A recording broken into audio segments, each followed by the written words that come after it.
Shabbat Shalom. First and foremost, I want to give all praise, honor, and glory to the Most High, Yahweh, Bahashem, Yahweh Shai, Bahashem Rakakwadash. I want to give double honors to the elders apostles at Great Millstone that taught me this truth and rule well. And I want to say Shalom to your Akman out there pursuing this truth diligently. Coming at you once again with another lesson. This one's titled Prayer, Diet, Herbs, Stones, and Fabrics. All right, and this one, as you can see, we got quite a few scriptures. We're still currently in Sabbath, all right, and we'll technically be in a Sabbath-like state, all right, and a couple more hours. Sabbath is, by all technical means, ending probably like 7:30, I'd have to guess, 7:34 tonight, but we will be going into the new moon. All right, we will be going into the new moon, which is not a Sabbath, but it is held as a Sabbath. Okay, and I'm going to take this time. We're not in a rush today. It's Sabbath, in a spiritual mode, spiritual mindset. So not rushing at all. So I wanted to just go ahead and plug the brother's page.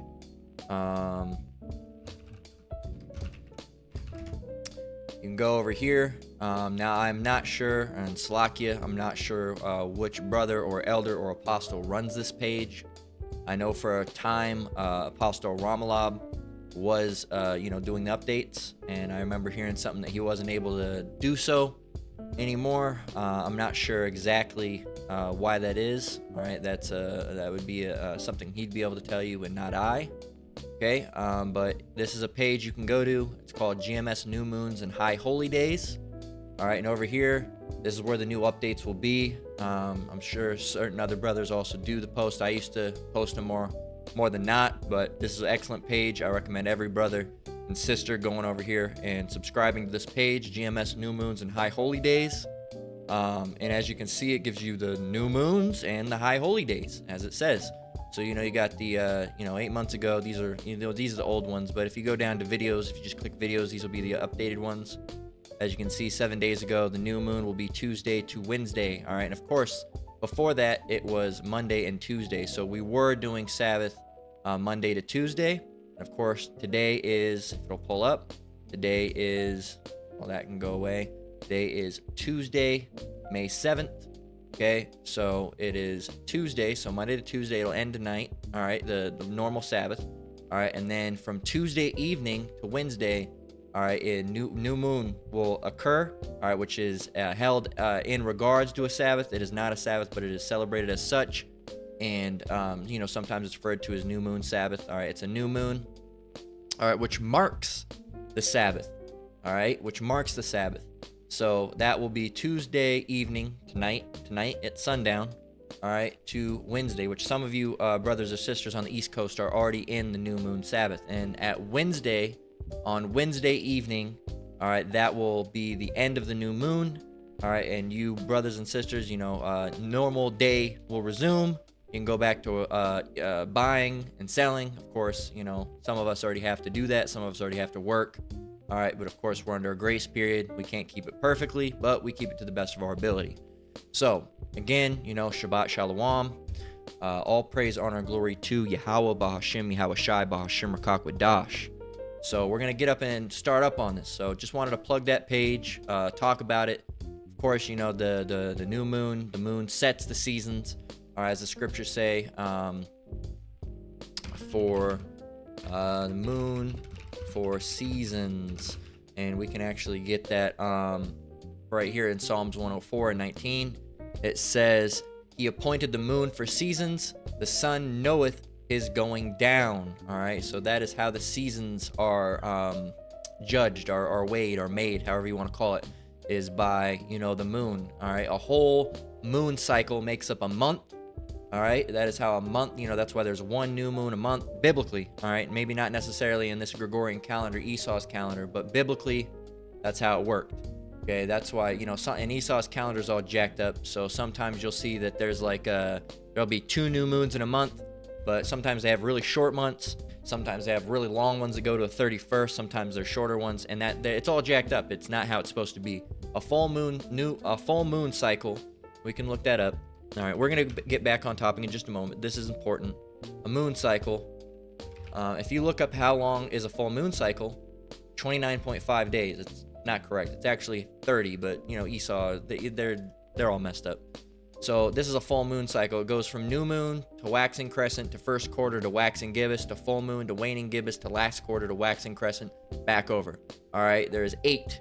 All right, there's 8 of them. All right, and a whole cycle makes up a month. All right, biblically. Okay, biblically, but the Gregorian calendar is all screwed up. It has been. It's not a good calendar. You can't put Esau up to make anything good. But that's biblically how it would work. All right, so it was made for seasons. That's how we would know what season we're in, by whole moon cycle. All right, and that's also how we know the Sabbath. Okay, by going on, you know, the 7th day for rest. Okay, how do we know what 7th day is? Well, we got to know what season we're in. How do we know what season we're in? How do we know what day, month, week we're in? The moon. So, you know, just wanted to touch on that a little bit. With that, you know, we're not really touching on that too much in this lesson, but it's something that I wanted to bring out. So, through the Spirit. So, again, topic of the lesson is prayer, diet, herbs, stones, and fabrics. Bear with me while I grab a drink. And that's what we will be touching on today, Lord willing.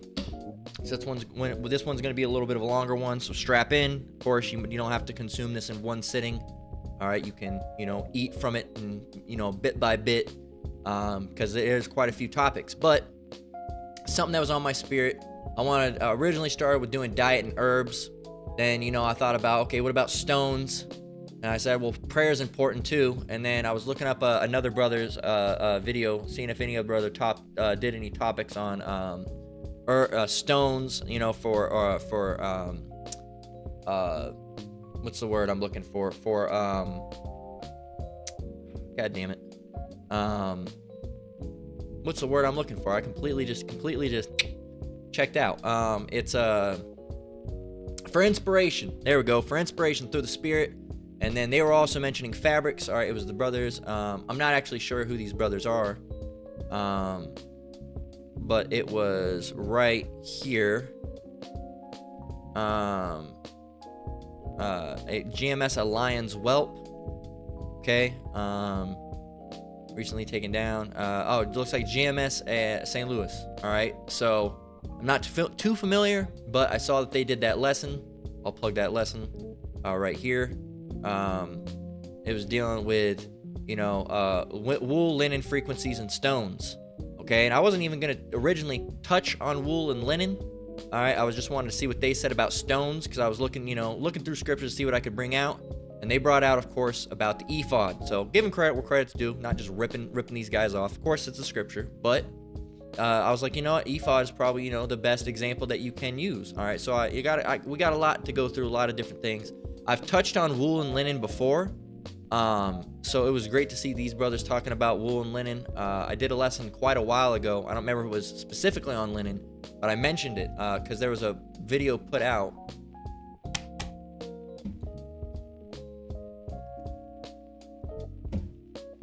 Bear with me. There we go. This mouse is a piece of shit. Give me just 1 minute. I'm actually going to be right back with you, brothers. I'm actually going to go get a battery if I can pause this lesson. I'll be right back, Lord willing. Whew. All right, we're back. I didn't want to run all the way downstairs, so I just ran to the room and pulled one out of my Xbox controller. So call all you Howbosh Meow Shy, that worked. I didn't know if it had enough battery, but it did. All right, so we're back in business. Sometimes the mouse glitches out, but I think this one was just a dying battery. Bear with me. All right, so kind of lost topic of what I was talking about, but you know, I did a lesson a while ago. I don't know if what it was necessarily dealing with, but I mentioned linens because there was a video that was done by, or a video that was posted by Raleigh La Yasharali Yahushai is coming back 144,000. I don't remember, it was called Linen. I spelled linen wrong. Yeah, this is the one right here, 3 months ago. Check this out. I'm gonna go ahead and play this real quick. So I touched on this, I guess, 3 months ago, a little bit. So I'm gonna go ahead and play this because you need to hear it. I'll pause this music. Check this out. Your clothes are either healing. Let me go back. Pause it. Your clothes are either healing you or harming you. The choice is yours. It says toxic chemicals in our clothes, lead, chromium. I'm actually put this back because not saying anything. The toxic chemicals in our clothes, lead, chromium, PFAs, phthalates, and the harm they do us, our children, and the workers who make them. All right, there you go. It talks about lead, chromium, phthalates, PFAs, brominated flame retardants are widely used in clothing manufacturers. Here's what they do to your body and immune system. All right. In 2000. Well, I guess it does have something. So let's go ahead and here you go. In 2003, a Jewish doctor named Heidi Yellen conducted a study on the frequencies of fabric. According to this study, the human body has a signature frequency of 100, and organic cotton is also the same. The study showed that if the number is lower than 100, it actually puts a strain on the body. A diseased, nearly dead person has a frequency of about 15, and that is where polyester, rayon, and silk register. Non-organic cotton registers a signature frequency of about 70. If the fabric has a higher frequency, it gives energy to the body.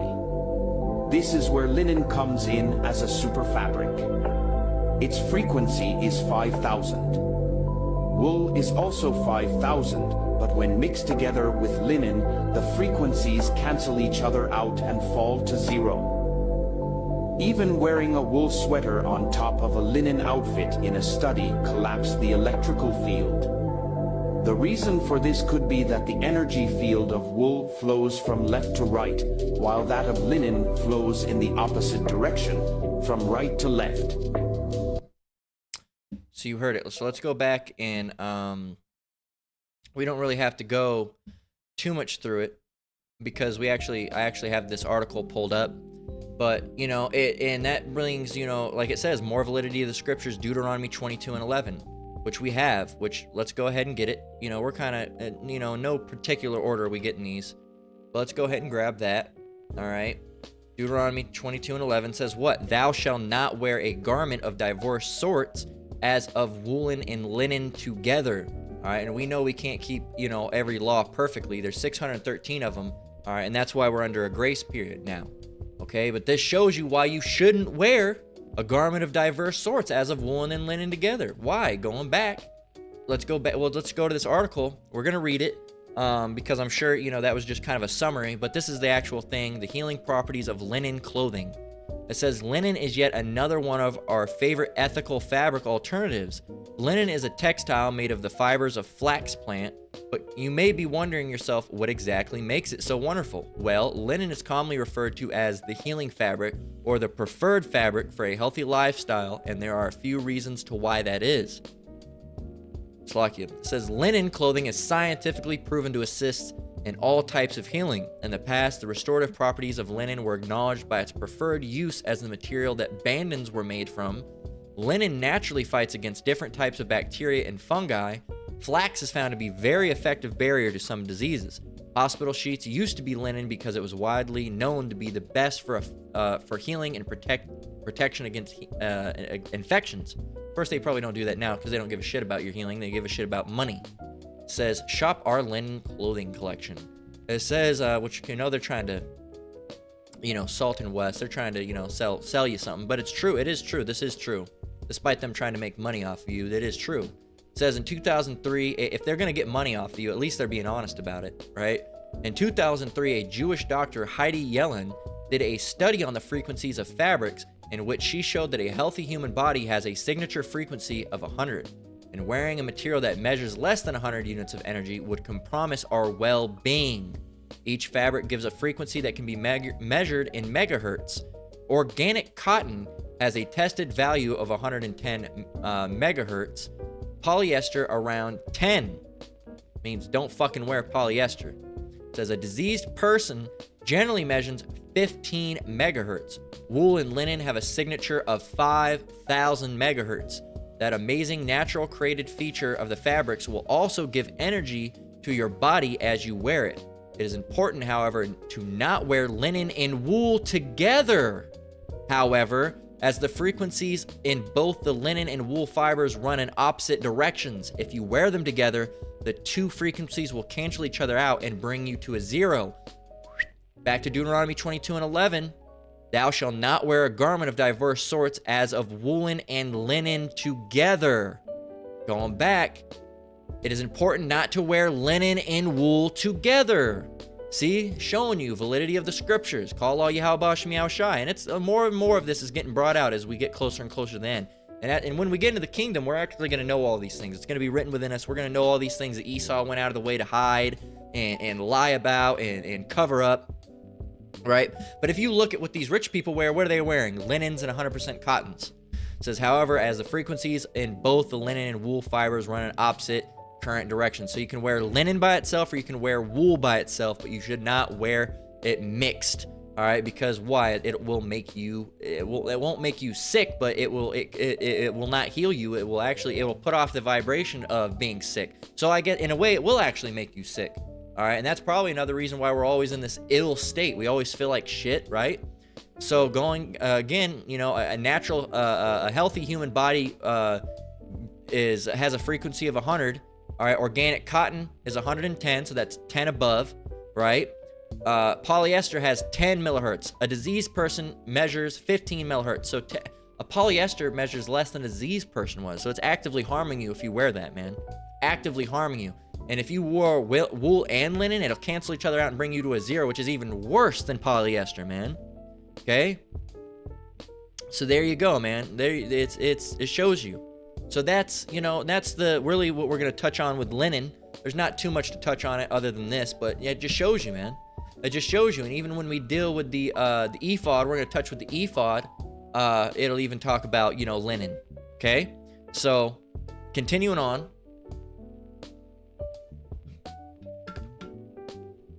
Make sure to lock that. So, continuing on, that's that, man. Dealing with linens, all right? The thing is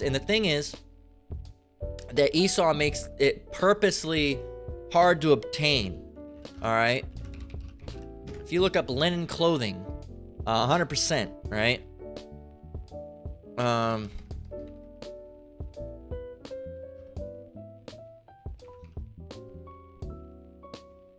You look up 100% linen clothing. I'm trying to find a brand that I've seen before. But, if you look at it, look at the prices. $84, $189 for a dress. J. Crew linen sweater, $138, $84. Linen shirt for $49, $50 a shirt. They make it expensive so Jake cannot obtain it, man. So the only people that can obtain it are these Edomites. You don't see a Jake on here. Look, Edomite. Something that's not a Jake, more than likely. Who I can't see who exactly this is in this small picture, but But you do see Jake up here at Magic Linen, but I believe this is a clothesline that's ran by Jake. No, this isn't the one. There's one that's specifically Jake. This isn't the one, but you see a lot of Jake here. But look, 117, 142. What about just some shirts? Just some shirts, man. 192, 96, 106, right? 89, 99, 106, right? Look, they make it to where it's unobtainable. All right, even something on sale, $68. And why do they do this? What do they do? What's the reason for that? So Jake can't obtain it. So Jake cannot obtain it. Linen is not that expensive. It's not that expensive to make. Okay, but they just don't want Jake to have it. They don't want it to be obtainable. Okay, and that just shows the wickedness. All right, the wickedness of this devil, man, of these Edomites. Okay, so continuing on, let's read some of the comments. What do they have to say? It says, this brother got a Revelation 19:14. It says, "And the armies which were in heaven followed him upon the white horse." Who is him upon the white horse? Who is him upon the white horse? That is speaking of Yahweh Shai, or upon white horses, which is dealing with the chariots. It says, "Clothed in fine linen, white and clean." All right, there you go. And then this brother got Luke 12:2. It says, "There is nothing covered that shall not be revealed, neither hid that shall not be known." And that is true. We're learning these things now. It says, yep, look at this. This is probably why high bed sheet count is important and expensive. All right, why do they make it expensive? Because they don't want Jake to obtain it. Look, even GMS Rebuke the Temper says Esau is the devil. Okay? Esau is the devil, and Esau is the devil. They don't want you knowing this. Look, Esau's wearing it. You don't see Jake getting to wear it all the time. The Edomites sure get to wear it a lot. They don't want us to have those things. If you look at the shit you buy, the cheap clothing, man, the shit we get at Walmart and all these other places, it might be 100% cotton to an extent, but then you're gonna have polyester. You know, even this shirt right here, this is a cotton shirt. This is a cotton shirt, but and things like this right here, you know, look, right here. Let me bring this out. See if I can get it. Right here. All right, all this threading right here.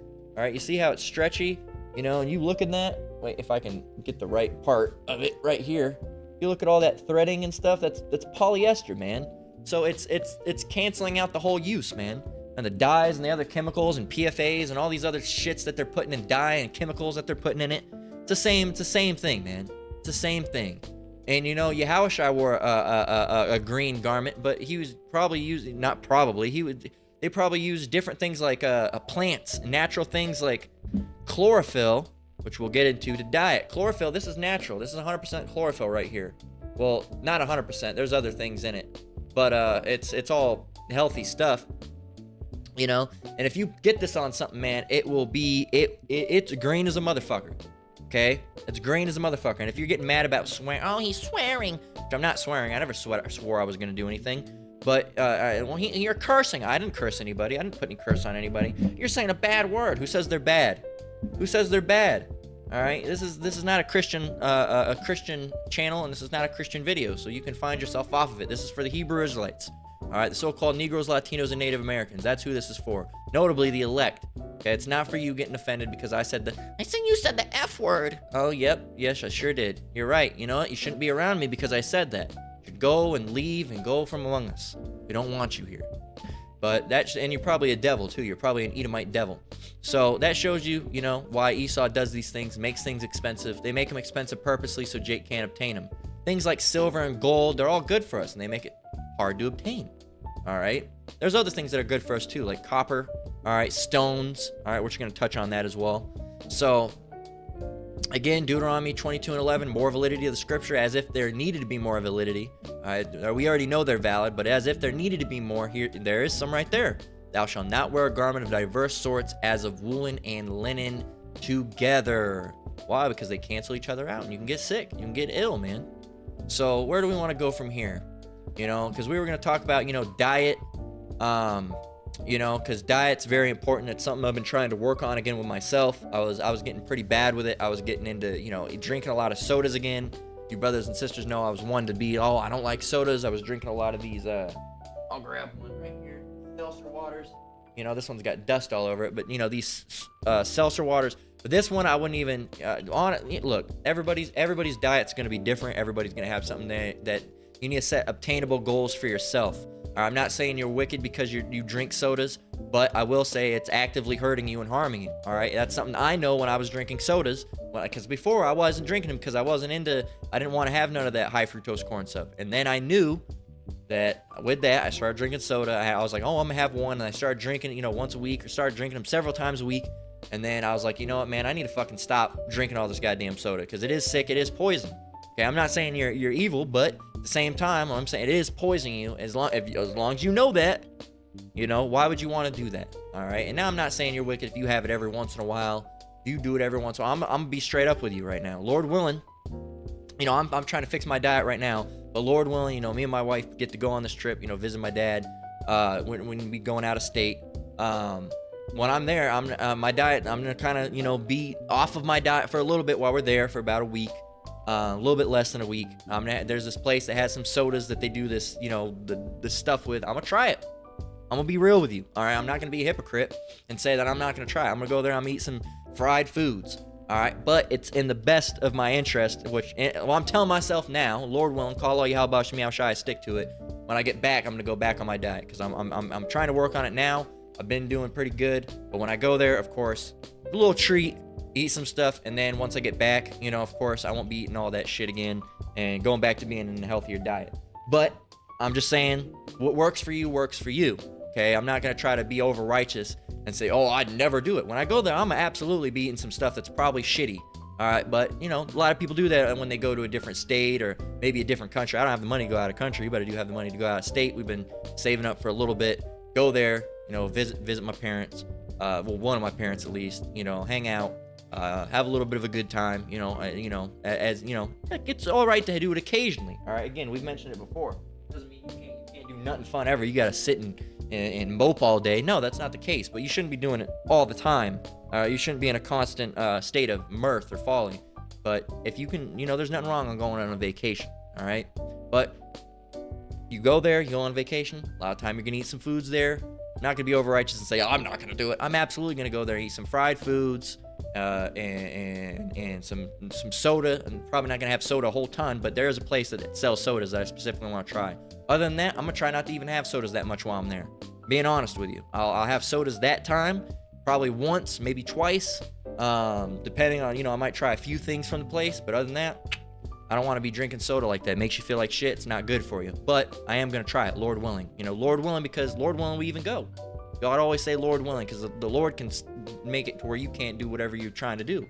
All right, everything comes from a blessing of the Lord.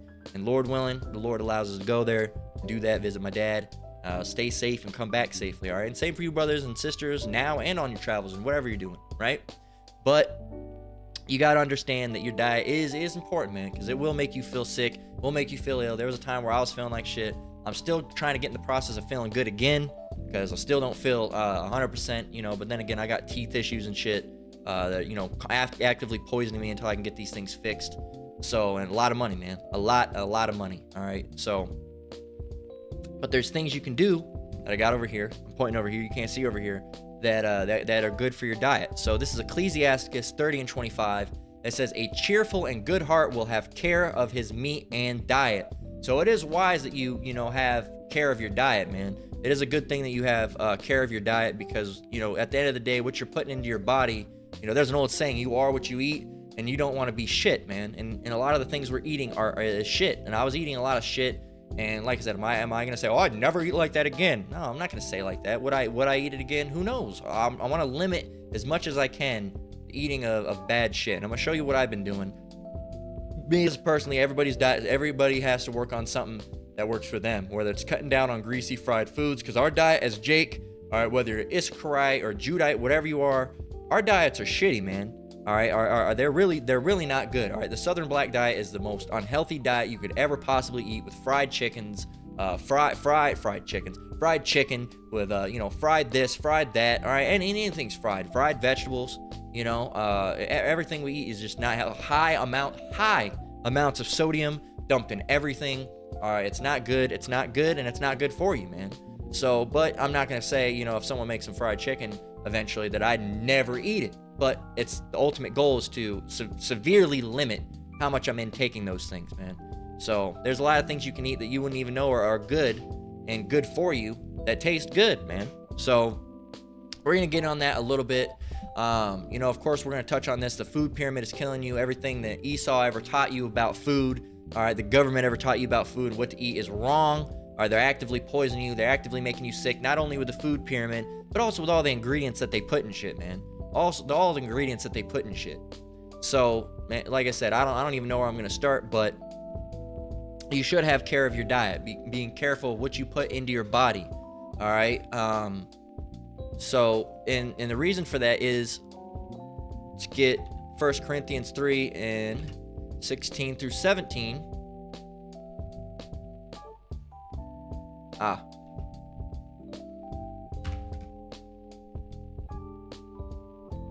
What happens when you type it out. All right, so 1 Corinthians 3 and 16 through 17. Verse 16 says, know ye not that ye are the temple of Yahweh, and that the Spirit of Yahweh dwelleth in you. All right, so you are the temple. Your body is the temple. It says, if any man defile the temple of Yahweh, him shall Yahweh destroy, for the temple of Yahweh is holy, which temple ye are. Again, we are under a grace period, all right? We're not going to be 100% perfect, but at the same time, we should be, trying to be more healthy. And this is a lesson for me as much as it's a lesson for you brothers and sisters. I'm doing this as part of this is to keep me in the mindset of I'm putting this out there. I need to try to follow it a little bit better, man. I don't want to be a hypocrite, so I need to follow this. This is something that I'm working on as well. This is something I'm actively working on. So it shows you that, I'm not perfect by any means. All right. No one's perfect but the Father. No one's good but the Father, right? Even Yahushua said that. So this is a lesson that I'm putting out for, as much as it is for you as it is for me. All right. Because I'm trying to fix my diet. You brothers and sisters really try to put effort into fixing your diet. All right. And, all the food here is fucked, but you can take steps to better, make better choices instead of, sure, the apples, the oranges or whatever might have, chemicals or whatever, but it's better to have an apple or an orange than it is to have, some Mike and Ike's and a Snickers and a Nutter Butter. All right. And then some fried chicken with all this other nasty shit in it, man. It'd be a better choice. All right. And there's choices you can do that are still good. They're better for you. Are they 100% good? Are they 100% untainted? No, but they're better for you. All right. It's all, even in the, look, you're not going to be 100% perfect. Even in this truth, all right, with keeping the law, we're not going to be 100% perfect. But what are we commanded to do? Offend less. All right, it's the same thing with food, man. We're not going to be perfect with it, but we can make better choices. We're not going to be perfect with keeping the law, but we can try to keep it to the best of our ability. We can try to eat better to the best of our ability. There's certain things that are out of our control, but we can make steps to improve upon it. All right, offending less. Not trying to actively go in sin. Right? Not going and actively trying to eat the worst fucking things you could eat. But maybe I shouldn't eat that fried chicken. Maybe I should have some grilled chicken, all right, in the salad instead with some olive oil, maybe some salt and pepper. Now, I'm not going to be one of those guys. Some people are like, oh, no sugar. I'm not going that route, okay? I'm not going that route. But it is in my interest to limit sugar as much as possible, all right? Now, will I still eat things with sugar? Absolutely. I had a piece of cheesecake the other day. But everything in moderation, man. Moderation. That doesn't mean you can't have a piece of fried chicken. All right. Now, is it going to be unhealthy for you? Absolutely. But if that's something that works for you, all right, and you say, okay, I'm not going to eat it all the time, but every once in a while you'll have it as a treat, do it, man. There's nothing wrong with that. But you shouldn't be eating fried chicken every single day. It's just not good for you, and you're going to feel like shit, and it's going to lead to health problems, and it's going to make you feel down. You're going to have headaches. You're just gonna feel nasty. You're just gonna feel gross. You're not gonna feel good. All right. And that's the temple that you're polluting, man. That's a temple. There's another scripture. It's basically the same thing. Body is the temple. This is 1 Corinthians. This is 1 Corinthians 6:19 through 20. And it reads, "What, know ye not that your body is the temple of the Holy Spirit which is in you, which ye have of Yahweh, and ye are not your own? For ye are bought with a price, therefore glorify Yahweh in your body and in your spirit, which are powers," all right, or which are Yahweh's, all right, Slakia, which are Yahweh's. So, when these bodies belong to, the Lord at the end of the day, we're just all we're doing is renting. All right, so you should try to keep the best. They are weak vessels at the end of the day. They're weak. They're not great. They're easy to damage. They're easy to get sick. So if that's the case, you should be careful with them, right? So mind what you're eating, and choose healthier options. Again, hope it's coming off as again, whatever works for you works for you. If you eat like fried chicken once a week or whatever, and you were eating it every day, and now you're eating it once a week, that's a step in the right direction, man. That's a step in the right direction. Now, some brothers won't eat anything like that at all. They're like, man, I won't eat anything like that at all. I have a strict diet that I keep. Hey, if you can do that, hey, Barak Yahweh Shem Yahushai. Call all Yahweh Shem Yahushai for the Lord allowing you to do something like that and having the strength to do that. All right? But at the same time, you can't condemn someone that is at the same time, eating it every once in a while. Now, not that but you should be like, hey, man, if you see someone that's eating it all the time, maybe be like, hey, you should really try to get better with that, because, man, that's poisoning you, all right? That's poisoning you. But at the end of the day, hey, we're not perfect. We're not in a situation to claim that we're perfect, all right? But you should try to do better with your diet, all right? You should try to do better with your diet. Going back up to Ecclesiastes 30:25, as we were reading, I want to read it again. "A cheerful and good heart will have care of his meat and diet." It's good to have care of your diet, man. So the food pyramid is killing you. This is an article by Nutrition Diagnostics, all right, balancing body chemistry, all right, and it shows you, and everybody grew up with this, all right. Matter of fact, this image right here from 1982, I believe this was the exact image that was hung in my elementary school, and I remember it. All right, if I remember, it was something very similar to this, and this one looks exactly, we see different versions of it, but this one looks exactly like the one I remember. I could be remembering wrong, but this is the one that I believe that was hung in the cafeteria of my school, right here. I remember having the little pictures of the food and everything, and there's other images that you see. This is the healthy living pyramid, but we got other ones. So we're gonna read a little bit about this. All right, and we'll grab another drink. So it says the food pyramid is wrong. All right, the first it says the food pyramid is killing you, and it says the food pyramid is wrong. It says, what if everything you have ever been told about nutrition was wrong? The following food pyramid is killing you. Well, it is. This idea that bread, cereals, grains, rice, and pasta should form the mainstay of your diet is beyond ridiculous. It's dangerous. Blood chemistry confirms this. The food pyramid promotes a diet that is high in sugar, carbohydrates, and low in healthy fats. And you really shouldn't be consuming fats like that either. But there's certain things in fats, like nuts have fats in them, and it's not actually fat. We're not supposed to be consuming fat either from animals. But that's a different, something for, different, that's more dealing with dietary law. It's a recipe for poor nutrition, and poor nutrition is a recipe for malnutrition.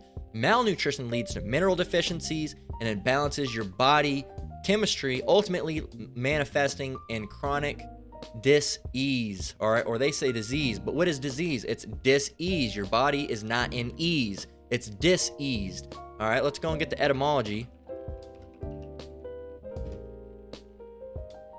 All right, let's get the word dis-ease. It says dis-ease, discomfort, discomfort, inconvenience, distress, or trouble, lack, want, discomfort, distress, trouble, misfortune, disease, sickness. All right, it was so it come, the verb to make uneasy, to trouble, to inflict pain. All right, what is the word?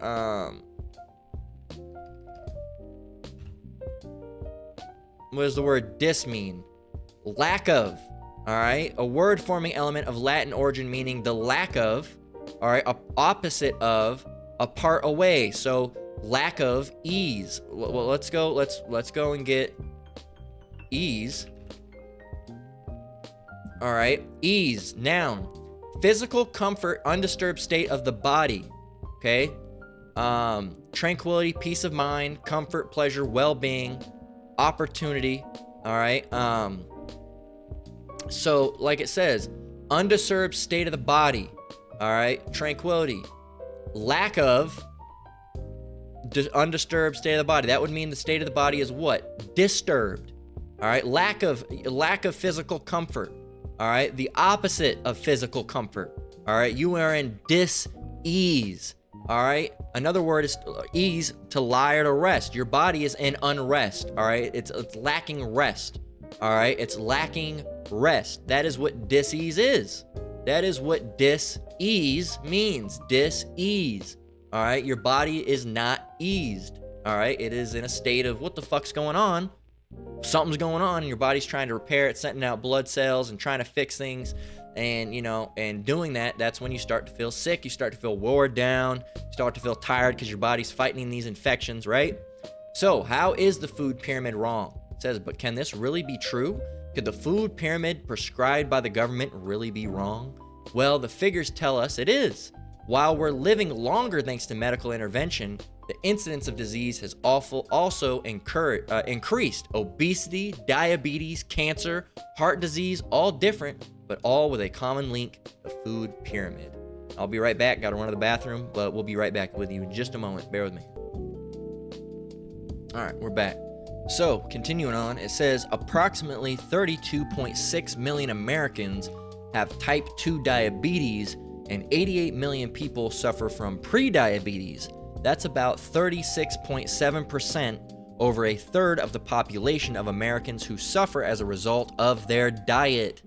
Diabetes isn't just occurring at random, it's a direct result of following poor nutritional protocols set out in the government prescribed food pyramid. And and that's they kind of want that to happen, because then they can get you with all sorts of different You know, that's how they sell those all those medicines and you know, all these different things, man. That's how they sell that's how they make their money, is by you being sick. That's why they say that, you know, there's no money in a cure, there's money in treatments. Okay? They don't want to cure you. They don't want you to stop the issue, and they don't want to stop the issue. They want to keep on curing you, because if you cure somebody once, that's one payment. But if they keep on having to come back and get pills or treatments, that's money. That's a steady cash flow, and that's what they want. The government's not here to help you. They never have been. It's these fucking filthy fucking devils, these Edomites, these crackers, man. These so-called white people that are all in the government. They're all in the medical industry, and we're gonna touch where the medical industry came from. All right, the elites. All right, these modern medicines. They're all poison, man. The food pyramid is filled with sugar and carbohydrates. It says, and if the figures aren't enough, let's look at the science behind it. Carbohydrates are broken down into glucose, in other words, into sugar. What's not burnt is stored as fat. Fats, on the other hand, elicit no insulin response. The body doesn't need insulin to utilize fat for energy, meaning it is absorbed and partitioned much more efficiently. Sugar specifically elevates blood glucose. It is the catalyst for type 2 diabetes.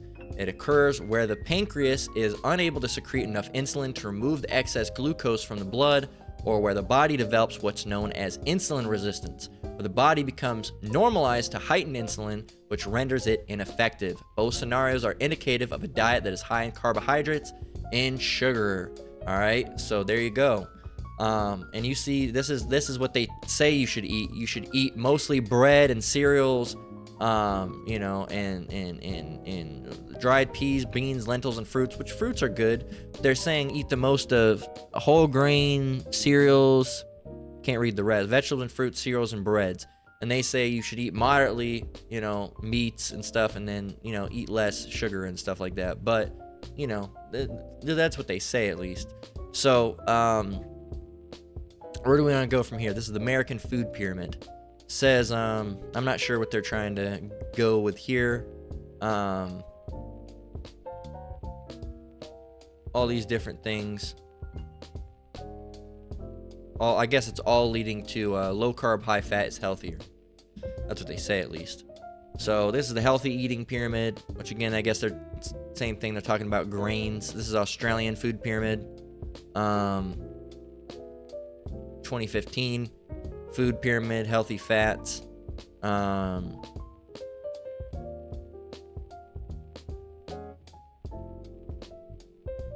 you go. So I guess it's you know, you see it. They're all kind of similar, I guess. So health risks associated with the food pyramid. Type 2 diabetes is a major catalyst for disease and predisposes us to health risks such as heart disease, nerve damage, kidney damage, Alzheimer's, and obesity, to name a few. And these are all things that disproportionately affect Jake, because Jake generally don't have the money to eat healthy, because it is more expensive, man. That's one of the things that kind of dissuades me from doing it from time to time. It's expensive to eat healthy. So surely this that's again, just like I was mentioning with the linens, they keep good things purposely higher at a higher price point to dissuade Jake from doing them. I mentioned how me and my wife have walked to the store, and I you know, like I said, we don't eat pork in this truth, all right? The Hebrew Israelites, all right? If you call yourself an Hebrew Israelite, you shouldn't be eating pork. But I went and looked at the pork just to see price difference, because I was looking at chicken, all right, packaged chicken. I said, man, that's expensive. And there was like 8 pieces in there for, you know what, like $15, $17, something expensive, something outrageous. And I was curious when I looked at that, because I was looking at, you know, getting some chicken or some type of meat. I said, you know what, I wonder how much pork is, because I don't look at it. I don't know the price of it. And it's been so long since I've ate it, over 3 years. So, well, it's been over 3 years that I've ate it purposely. I've eaten it accidentally. But going back into it, I looked, and it was like, you get a whole pack for like $6, man. Like a whole pack of pork chops for like $6 or $8. And that's why, and that they do that. Why? Because Jake is poor, Jake is broke, so what are they gonna eat?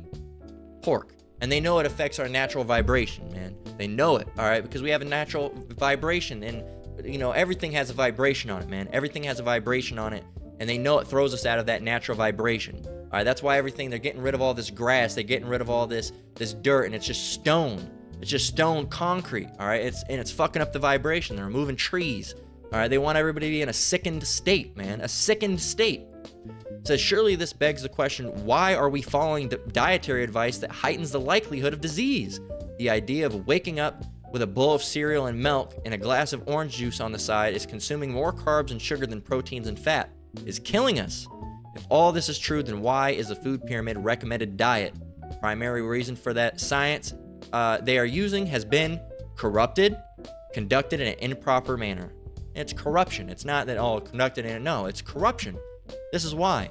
Corruption in the food industry, the reason behind the food pyramid scam. It's a scam, and it's corruption-based. Esau loves corruption.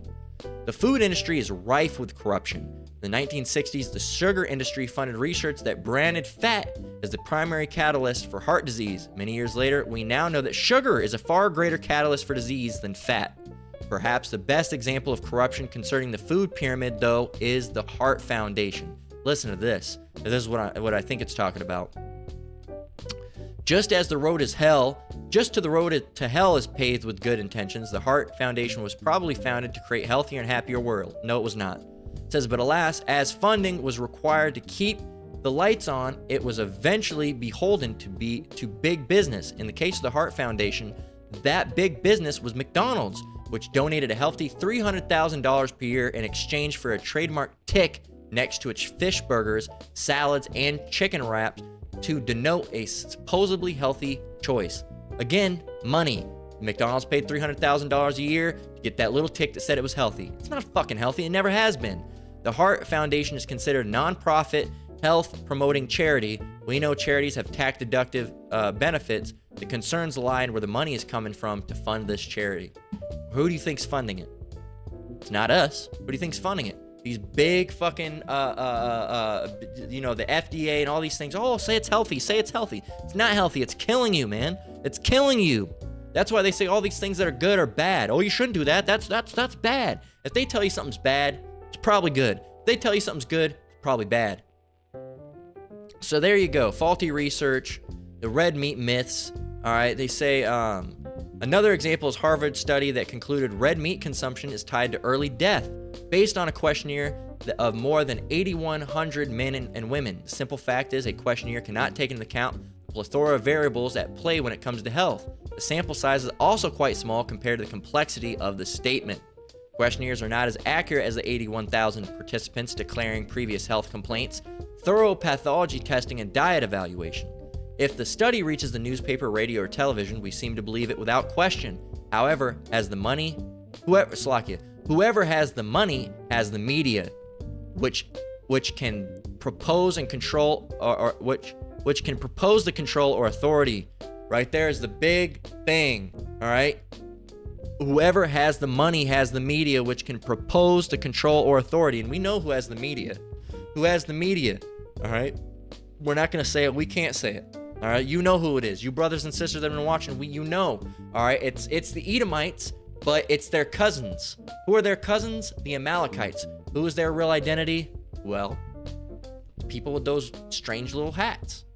That's all we'll say with that. So, whoever has the money has the media, which can propose the control or authority. This is good. This is not good. This is good. This is not good. But they're telling you what's good. What they're telling you is good is really bad for you. All right? And it's because people are paying them to say that's good. All right, we own the Health Foundation, the Heart Foundation, the Diabetes Foundation, the this foundation, the that foundation. But these people are like, hey, if I give you $300,000, if I give you $500,000, if I give you $700,000, if I give you $666,000, that's what they're really all about. They're fucking devils, man. If they give you that much money, then what? Hey, well, just go ahead and say that, this is unhealthy. But it's been proved that's healthy. Yeah, but we're giving you $666,000. And that's their favorite number, is that 666. You'll see that everywhere. All right, we're giving you this money. Just say it's good. And you know what? The people, they're not gonna say, no, that's preposterous. We're upholding the right of our citizens. No, they're gonna say, okay, fuck, shit, money, all right. Eggs are bad. They don't care. Give them that money and they'll change their fucking thing. If somebody comes over and says, you know what, you're saying the eggs are bad, I'm gonna give you $900,000 to say that they're good. They'll switch. Never mind, we did a study and we found out their eggs are good. Well, no. I'll give you $2 million to say they're bad again. Oh, we did more studies. Sorry, guys, they're actually bad. That's the type of shit that happens, man. That's the type of shit that happens. In the early 2000s, they were doing studies. Eggs are bad. No, they're healthy. No, they're bad. No, they're good. Milk's bad. No, it's good. No, it's bad. No, it's good. No, it's bad. Which one is it? Is it good or is it bad? Well, who knows? Because they keep on fucking changing the media around because someone's in their pocket. Harvard research, red meat consumption tied to early death. And red meat is actually pretty damn healthy for you. All right, that's the thing. Red meat is actually everything in moderation. Not everything in moderation is healthy. You can't smoke crack in moderation and be healthy for you. No, it's wicked and it's going off. You'll be put to death for it, and it's bad for your body. But as far as these meats go, red meat is good. We ate red meats. All right, lamb is considered a red meat. And we didn't eat a lot of beef, but we did eat lamb. We did eat goat. All right, that's considered a red meat. All right, and those things are good for us. All right, in moderation. Now, you can't eat, I'm only going to eat lamb. No, see, again, you're throwing off the natural microbes and bacteria in the body, and you're throwing off the fucking ease of the body because you're only eating one thing. You need to have vegetables. You need to have herbs. You need to have these things, but you need to have meat as well. That's why it's not that great to be a vegetarian. And there might be vegetarian brothers and sisters out there, and you're not going off by doing it. All right, but just know during the Passover, if you're keeping the Passover, that's one of the things you do have to eat is lamb. All right, so that was in our natural diet, was lamb. All right, goat was in our natural diet. These things are on our natural diet. All right, so it goes on, and you can continue to read this if you want to read this more and more. But it's just one of those things that you've been lied to, Jake. Everything you've known has been a lie. All right, you believed a lie, man, because Esau tells you something's good, you think it's good, and it's bad for you. It's fucking awful. It's terrible for you. It's terrible for you. Now it says up here, oil should only be 10%. Well, we know one of the biggest things that we ever incorporate in our diet is extra virgin olive oil. Okay, that's one of the biggest things that should be included in your diet. Every single meal, all right, you should have olive oil. Now I don't do it, but that's something that I should get better with. All right, is eating more olive oil. It's imperative. Olive oil is extremely healthy. If you go look at the Mediterranean diets, those people live the longest. They have some of the best diets. All right, and the Mediterranean diet in that area is based off of some of the things that we used to eat. Okay. So oils are extremely good, but when you get an oil, you need to make sure it's an extra virgin olive oil. You need to make sure that it's single source. All right, single source. I'll be right back. I got one. I'll show you. It's right over here. You can see my mismatched ass outfit. Yeah, I'm wearing pajamas. I'm in my own house. Right? Oh. So. This is the one I use. There's probably a better one than this. Again, there's a video. No better time to plug a video by the apostles. Let's go and show it. Actually, it's not going to be on that channel. Actually, you know what? I don't even know if it's still around. Let me see. Was it on this channel? And I'm also plugged this apostle because, one, he's an excellent apostle. All right, all the apostles are. But he does, hey, check that out. It's the first one. So, if you're trying to fix your diet, all right, this is, Elder Apostle Gabar has inspired me, through the spirit and power of Yahweh Shem Yahushai, of course, on at least one or two occasions, all right, originally with extra virgin olive oil, and then, of course, with the sardine and olive oil. At least on one occasion that I can remember has inspired me. He's the reason that I went and got this. Of course, it's all through the spirit and power of Yahweh Shem Yahushai. Really, the Lord's the reason I went and got this. But that was brought to my attention by this excellent apostle. He does this series called In My Kitchen, which you can go and watch. Excellent information. Also, Apostle Tahar, Elder Apostle Tahar, has things on diet. All right, your diet. This is called Tahara Super Green Elixir. He has essential water. I used to drink essential water as well. That's what I used to bring to work. I don't even have any on me right now, but I ended up buying one of these. So, after my wife's consideration over and over and over again. I don't want no water bottle. I don't want a water bottle. She's like, really? You should just get a water bottle and just fill it up. And I said, you know what? Fine. It was $30 though. I was like, for one of these, $30. But I eventually caved and bought it, and now that's all I'm fucking drinking is out of this damn thing. Hey, and sometimes, that's what we have women for, is to help us consider things. All right, they help us with certain things as well. They have their use, they have their purpose. You women aren't, without how do I want to say it without your causes? All right, you have your causes as well. Sometimes you can, talk a man into doing something that's actually good for him, and he didn't even think it would be, I don't think that would work, and it does work. There's certain things, there's natural uses for women. All right, so don't think that you're you don't deserve any type of respect or anything. You ladies, sometimes that can get off in the wrong connotation, because we get on you ladies a lot. Not you ladies, but these women out in the world. But we get on these men out in the world as well. These deadbeat dads, these wicked ass 2/3 Jakes with their pants hanging down and Black and Milds and a cigarette behind the ear. These rappers, we get on them as well, man. But we get it. You women are the weaker vessel. Sometimes you feel like you're being attacked more. But hey, it's not. If the shoe fits, wear it. At the end of the day, we're not talking about you. But if it's something that's cutting you, why is it cutting you? Think about it. So, this is another, of course, you can type in diet. This is GMS declaring the end. This is Elder Apostle Tahar's page. And then, of course, the other one was Daily Edification 4. He also has another page called, let me find it. I want to make sure I get these out there so you brothers can have them. You brothers and sisters as well.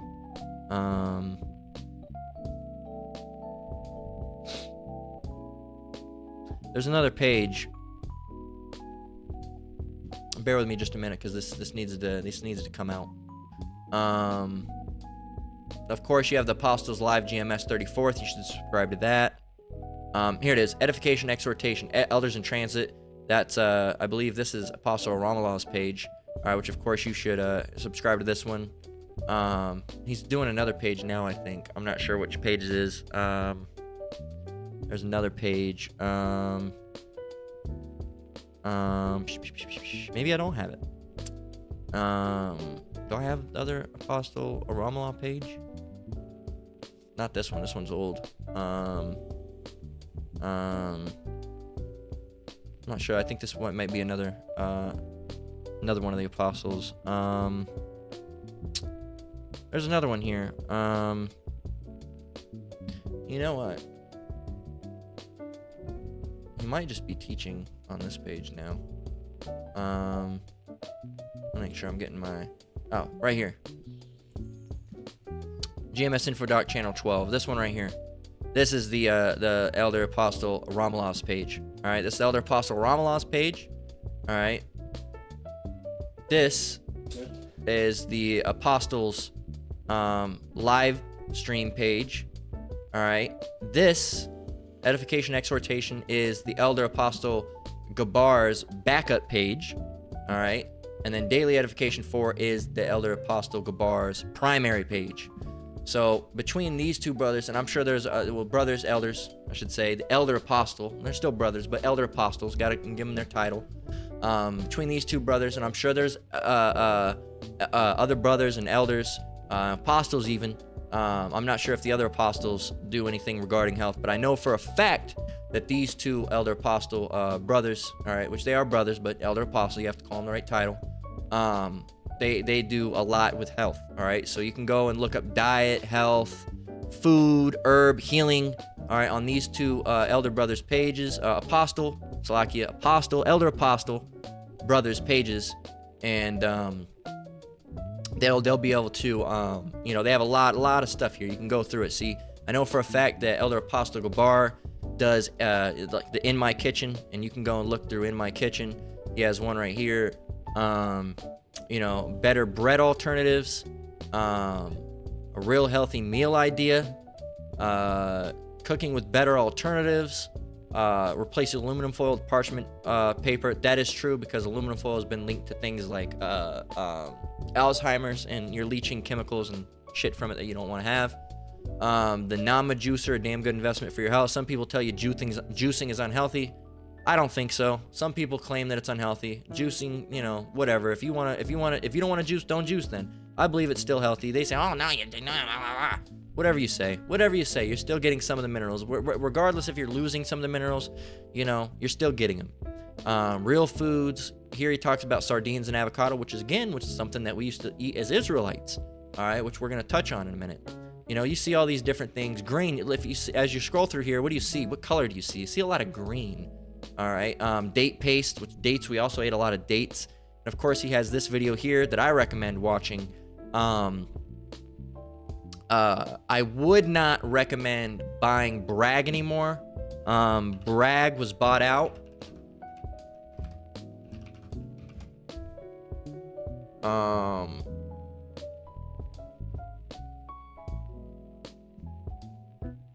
It was bought out just a minute ago. Katy Perry and Orlando Bloom buy it 6 months ago. I thought it was somebody else. I thought I heard Bill Gates did it.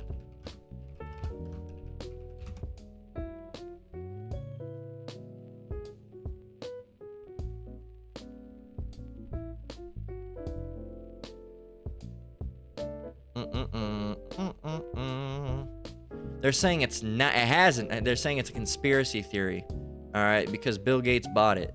I heard that. That's what I heard. I heard that Bill Gates bought it. They're saying that he didn't buy it. But I'd personally stay away. Of course, this video was 1 year ago. I'd personally stay away from Bragg's now, because they were bought out, and I've heard that they changed the ingredients. But at the end of the day, it doesn't matter. At the end of the day, as long as you're praying over the Lord's got you, that's not an excuse to go and eat whatever you want. But he gives you a couple different alternatives.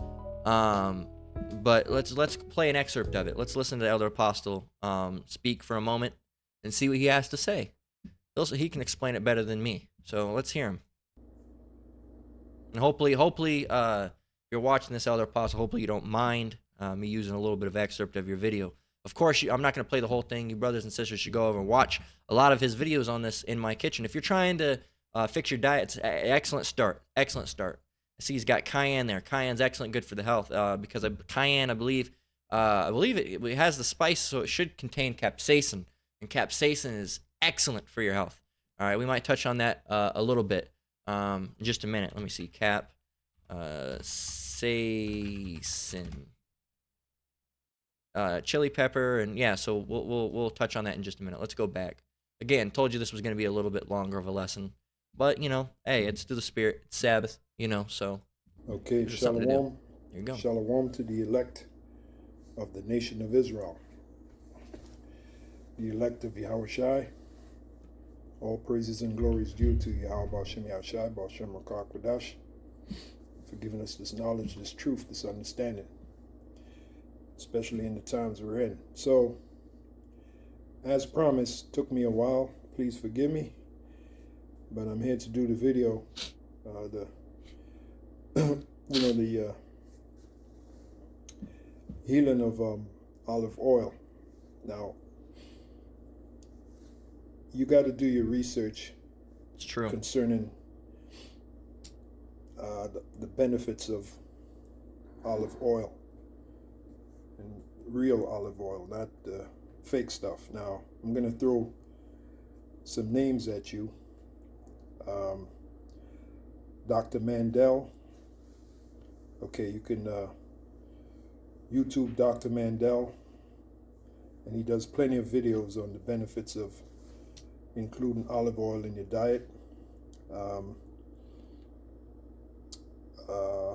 Bobby Parrish. Bobby Parrish is another good source. Dr. Eric Berg, another good source. And like I said, you have to do your research on the olive oil. I will tell you a few things that I've researched and found out. But to satisfy all your questions, you're going to have to do your own research. But there's something called the Mediterranean diet. I'm going to pause him real quick. I was doing this Mediterranean diet for a little bit. And a matter of fact, when I was doing this Mediterranean diet, I was also going to the gym and working on my gut. Now, I was eating a lot of carbs, all right, because for a long time, all right, I was severely underweight, all right, severely underweight for my size. I'm about 5'11", all right, almost made the 6 foot mark, didn't quite make it. Not that I care, but 5'11", and I was like 115 to 120 pounds is where I was always staying at, which is not a healthy weight. I look like this, You know, even my wife looking back, she says, "Man, you didn't look good." She messes with me. Said, "What did she say earlier? We were looking at pictures. Said your head didn't fit your body, and it didn't. You know, I had this big ass head and this tiny little body. Hey guys, and you know, so what I started doing was I started eating a lot of carbs.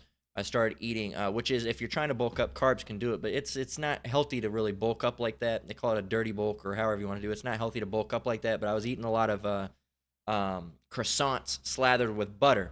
All right, real unhealthy, but I gained weight. And now I sit around a 150 to a 160, 165, 170. I haven't made it to 170, but within 150, you know, really 145, and that's a lower end scale. I really like to be around 150 to 160. That's a good healthy weight for me. All right, 170 is even good. All right, that's like the what is it? The perfect weight considered for me. But I fluctuate. Sometimes I'll be 150, 155. Sometimes I'll be 160, 162.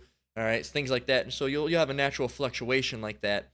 But I was severely underweight, so I ate those things. But growing that big that fast and getting in a healthy weight, I got a gut. I had a big old fat gut. I still got a little bit of a gut, but it's not too bad. It's not too noticeable. But it looked fucking terrible. I had a big gut, and so I started this Mediterranean diet. All right, kind of through inspiration of Elder Apostle Tahar here. All right, through the spirit and power of Yahweh Shem Yahweh Shai, eating sardines and vegetables and olive oil and you know different other things like that, and trying to eat healthy and not really doing so much sugars. And I was doing a lot of ab workouts, and they said, "Oh, ab won't get rid of your stomach." I can attest that I did it. Yes, it does. That's a bunch of bullshit. Oh, ab workouts won't get rid of your gut. That'll just build muscle. It'll build muscle under it, but it'll also get rid of your gut. I know. I did it. I saw it. I saw the results myself. Can't tell me it doesn't do that. It's bullshit. So, and I've gotten down on that gut. So this does work. Now, I fell off that diet, and I was eating, you know, other shit. And then, as of like the last 2 months, I was eating real fucking bad sodas and all this nasty shit that I shouldn't have been eating. But I still didn't eat at Burger King. Still didn't eat at Burger King or McDonald's. Those are no places, man. I'd eat at Burger King before. I can't say I'd never eat at Burger King. I'd eat at Burger King before I'd eat at McDonald's. I would probably rather fast than eat at McDonald's. I would rather fast and not eat that day instead of going to McDonald's. That's how serious I am not eating McDonald's. That shit will kill you. I know. I used to eat it almost every single day. So yeah, I can attest that the Mediterranean diet's really, really good for you. All right, and it's the olive oil. I believe the Elder Apostle is about to say it. Is one of the highlight staples in the Mediterranean diet. So without further ado, I'm going to let the Apostle go back to speaking. The number one staple of the Mediterranean diet. There he goes. Is olive oil. Yep. Okay. And I can't begin to tell you, in the research that I've done for the last, 2 weeks or so, I can't begin to tell you how many comments I've read and how many people have benefited from just a tablespoon of olive oil with lemon. Lemon's very good as well. Just that alone, the olive oil with lemon, does wonders for the body. Okay, like I said, you have to do your own research. What you do is you take a tablespoon of Bragg's. Now, this is not cheap. Okay, this is about $15 a pop for this. Yeah, it's true. This one I got right here. I'll show you real quick. This is the one I got right here. Partana. All right. I'll zoom it in a little bit. You can see it. Sicily grown extra virgin olive oil. All right. And you can see it. Talks about it. 100% Sicilian grown. You can see that right here. It's a product of Italy. And you can see on the back, and he's going to mention this. The one thing you want to do is you want to look for one. Come on.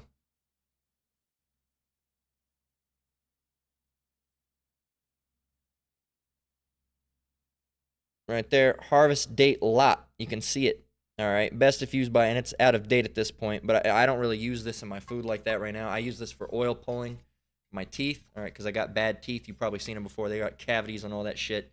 All right, I'm not embarrassed to have you see it. And someone like, oh, you fucked up teeth. Yeah, I fucked up teeth because I didn't used to take care of them, and I used to chew tobacco and used to do all sodas and cigarettes and all these nasty fucking things. So that's what I got to deal with now because of the consequences of my actions. And it's a hell for me too because, you know, sometimes I feel not so great. because of it. Sometimes I feel better.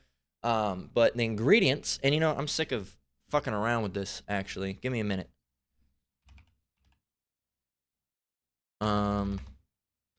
See if I can actually, turn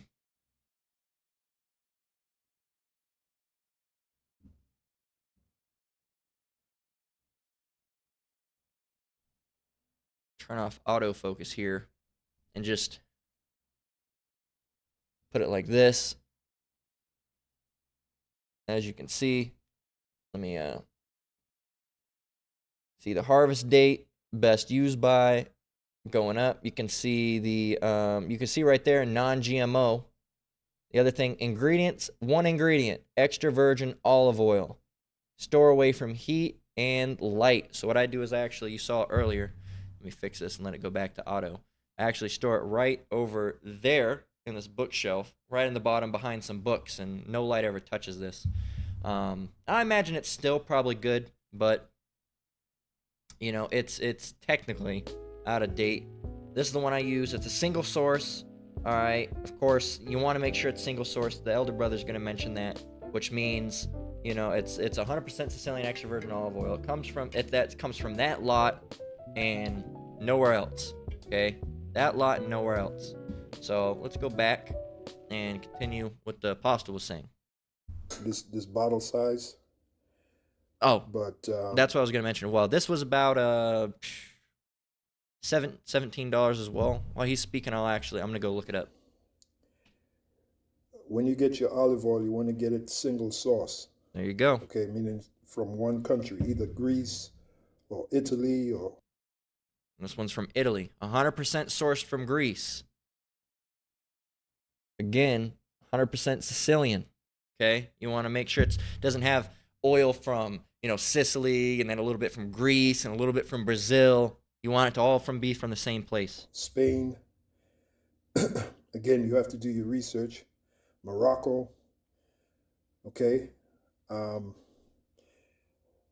Another thing you want to do is make sure it's a dark bottle.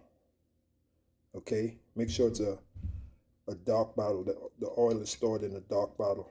You want to check for the harvesting date. Yep. I don't think this one has. Oh yeah, there we go. You want to check for that. Very important. Let's see if I can get it on screen. See? Best by October. It looks like the 19th, 2023. Because eventually olive oil loses its potency. Yeah, so this one's probably out of its potency. That's why I use it for just oil pulling in the teeth. They say to use a coconut oil, but you can do it with this as well. I looked it up online. It looks like this one retails for about $14. All right, as you can see. Of course, it's not focusing too great, but you can see. You can look up that brand, Partana, about $15. That's what I'm paid like $15, $16 or something like that. Probably a little bit more. Probably paid like $17 because I got it at Smith's, which you brothers on the East Coast will know as Kroger, which you brothers on some parts of the West Coast will know as Fry's, right? Which some of you brothers on the West Coast will know as Fred Meyer, depending on where you're at. But it's all the same place: Kroger, Fred Meyer, Fry's, and Smith's. They're all Kroger. They're owned by Kroger. They're the same company. And if you use I actually have a Fry's card that I use sometimes at Smith's, and it works. I've done it at Fred Meyer as well because they're all the same thing. They're all Kroger brand stores. So continuing on. Okay. And like I said, this oil is pretty good. There's a video, I'm trying to remember who did it. Well, I saw a couple of videos on Bragg's olive oil, and they say it's very good, good quality olive oil. As you see here, organic extra virgin olive oil. That's what you want. You want extra virgin olive oil. Cold press. Okay? This is good stuff. You can, I really wouldn't cook with this, although they say it has a high smoke point, meaning smoke point, Google the term smoke point, meaning... yeah, you should use avocado, I believe you mentioned. When you cook with it, it can go up to high temperatures, about 250 degrees 300 degrees, something like that. But personally, me, I don't cook with it. I'll use it on my salads. That's what I used to do. And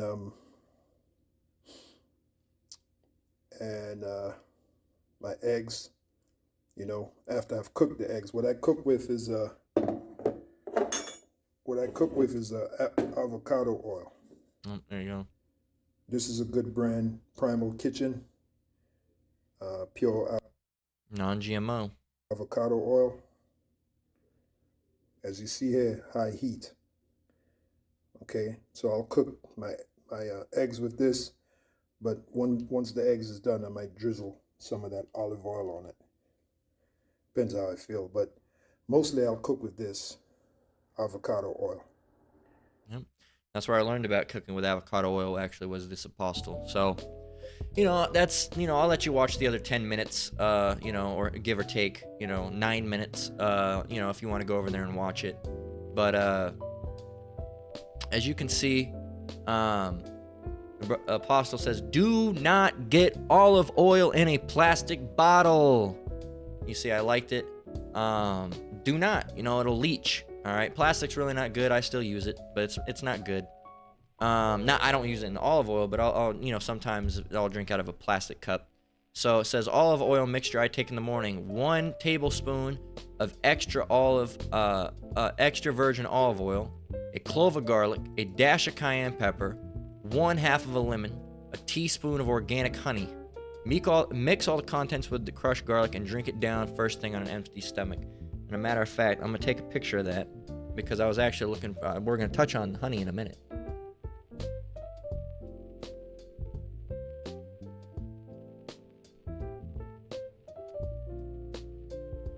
There we go. So, got a picture of it on my phone. So, he also says, do not get your olive oil with oils mixed from different countries. Get single source olive oils from one country. Make sure it's in a dark bottle. Check the harvest date on the bottle. So, you see it. You see it. There you go. You got to make sure, you got to make sure what you're doing, what you're eating, you see Tahar's super green elixir. That's what he's called. I wouldn't just call him Tahar. He's Apostle Tahar to us, but he's saying Tahar because that's, his mixture. It's his super green elixir. You can go and watch that. It's from a year ago. Here he's talking about kefir. You see him stick his tongue out. That's talking about, in that video, he's talking about candida, which is something that forms on your tongue, all right? Which is really, it's a fucking oral yeast infection, all right? And I've had it before, and you want to know how I've had it before? And you got tits on the screen up there. But, not that you're really seeing anything from it. But, the candida is a form of, it's a form of yeast infection. Now, you can see it. It's on the tongue. All right, you can see it down here under the boobs, but there's no nipple, so it should be fine to show. And you can see it. It's a form of yeast infection, but on your tongue, on the tongue, should come up. Tongue. Candida on the tongue looks like this. All right, hairy tongue. All right, looks like this. All right, and the last time I had it was in January of this year, and I got it because I was using Hall's cough drops, okay, which are poison. Do not use. This is my decree to you. Not a decree. I don't want to say it's a decree. I don't have the order to put out a decree, but it's my what's the word I want to use? My begging of you. Do not use that shit, man. It's what caused it. It's what caused mine. My tongue looked just like this, maybe a little less worse. All right.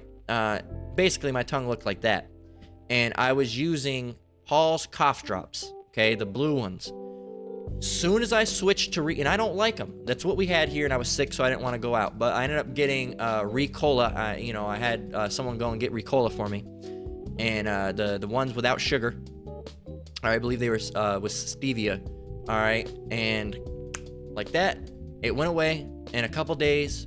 I started using a neem and tea tree oil toothpaste, which you got to make sure you don't swallow it because tea tree oil is toxic if you, Melaleuca is toxic if you do swallow it. So you got to make sure you don't swallow it. Not that you'd be swallowing toothpaste, but make extra precaution that you're not. A matter of fact, I was feeling a little bit during this lesson when I went to go to the bathroom. I took a little bit of that toothpaste that I still have, put it in my mouth, mix some water in it, swish it around, use some hydrogen peroxide, swish it around, and now I feel a lot better. Of course, I pray too, which is the big healer, which we'll get into. So that's something that's extremely important. I already feel better, all right, because it naturally kills bacteria.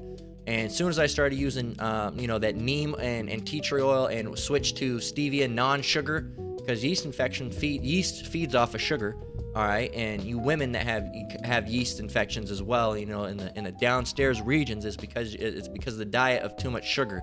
It's the same thing when you get candida on your teeth, or not your teeth, but your mouth. Like I said, I'm not embarrassed enough to admit that I had it on my tongue, and the reason I had it on my tongue was because I was eating those Hall's cough drops. I was popping probably 12 of those goddamn things a day.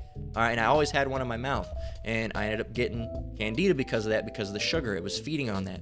So as soon as I stopped, it went away. Call all you Halbash Meow Shy.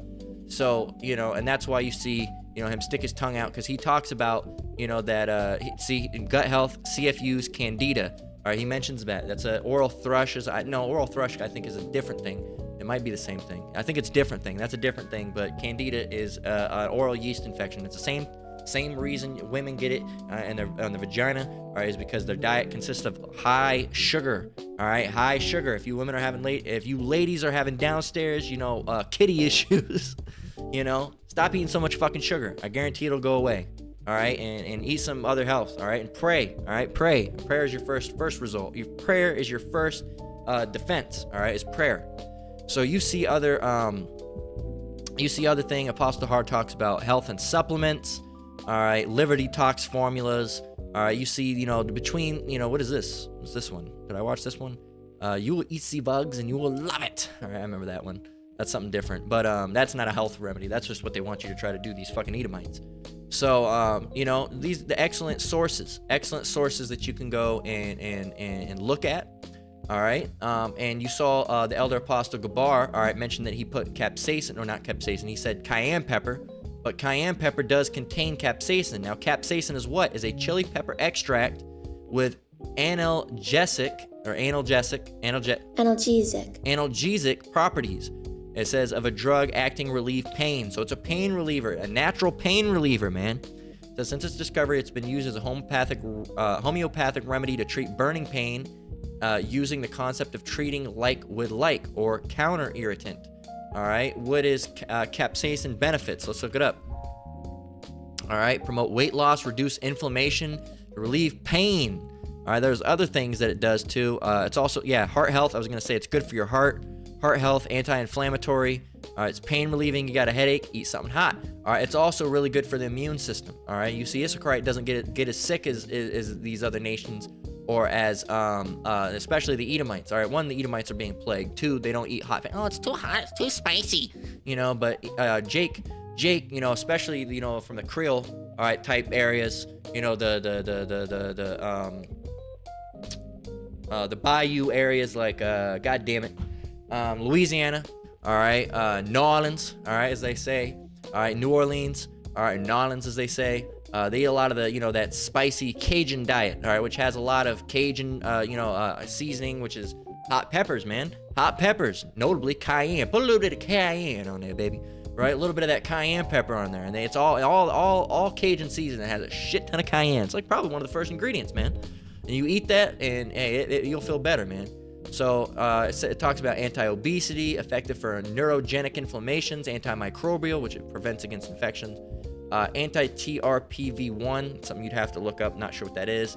Gut, cardiovascular, respiratory, anti-clotting, anti-diabetic, anti-carcinogenic, analgesic, which is pain, anti-inflammatory, arthritis, and osteoarthritis. All right, so very important.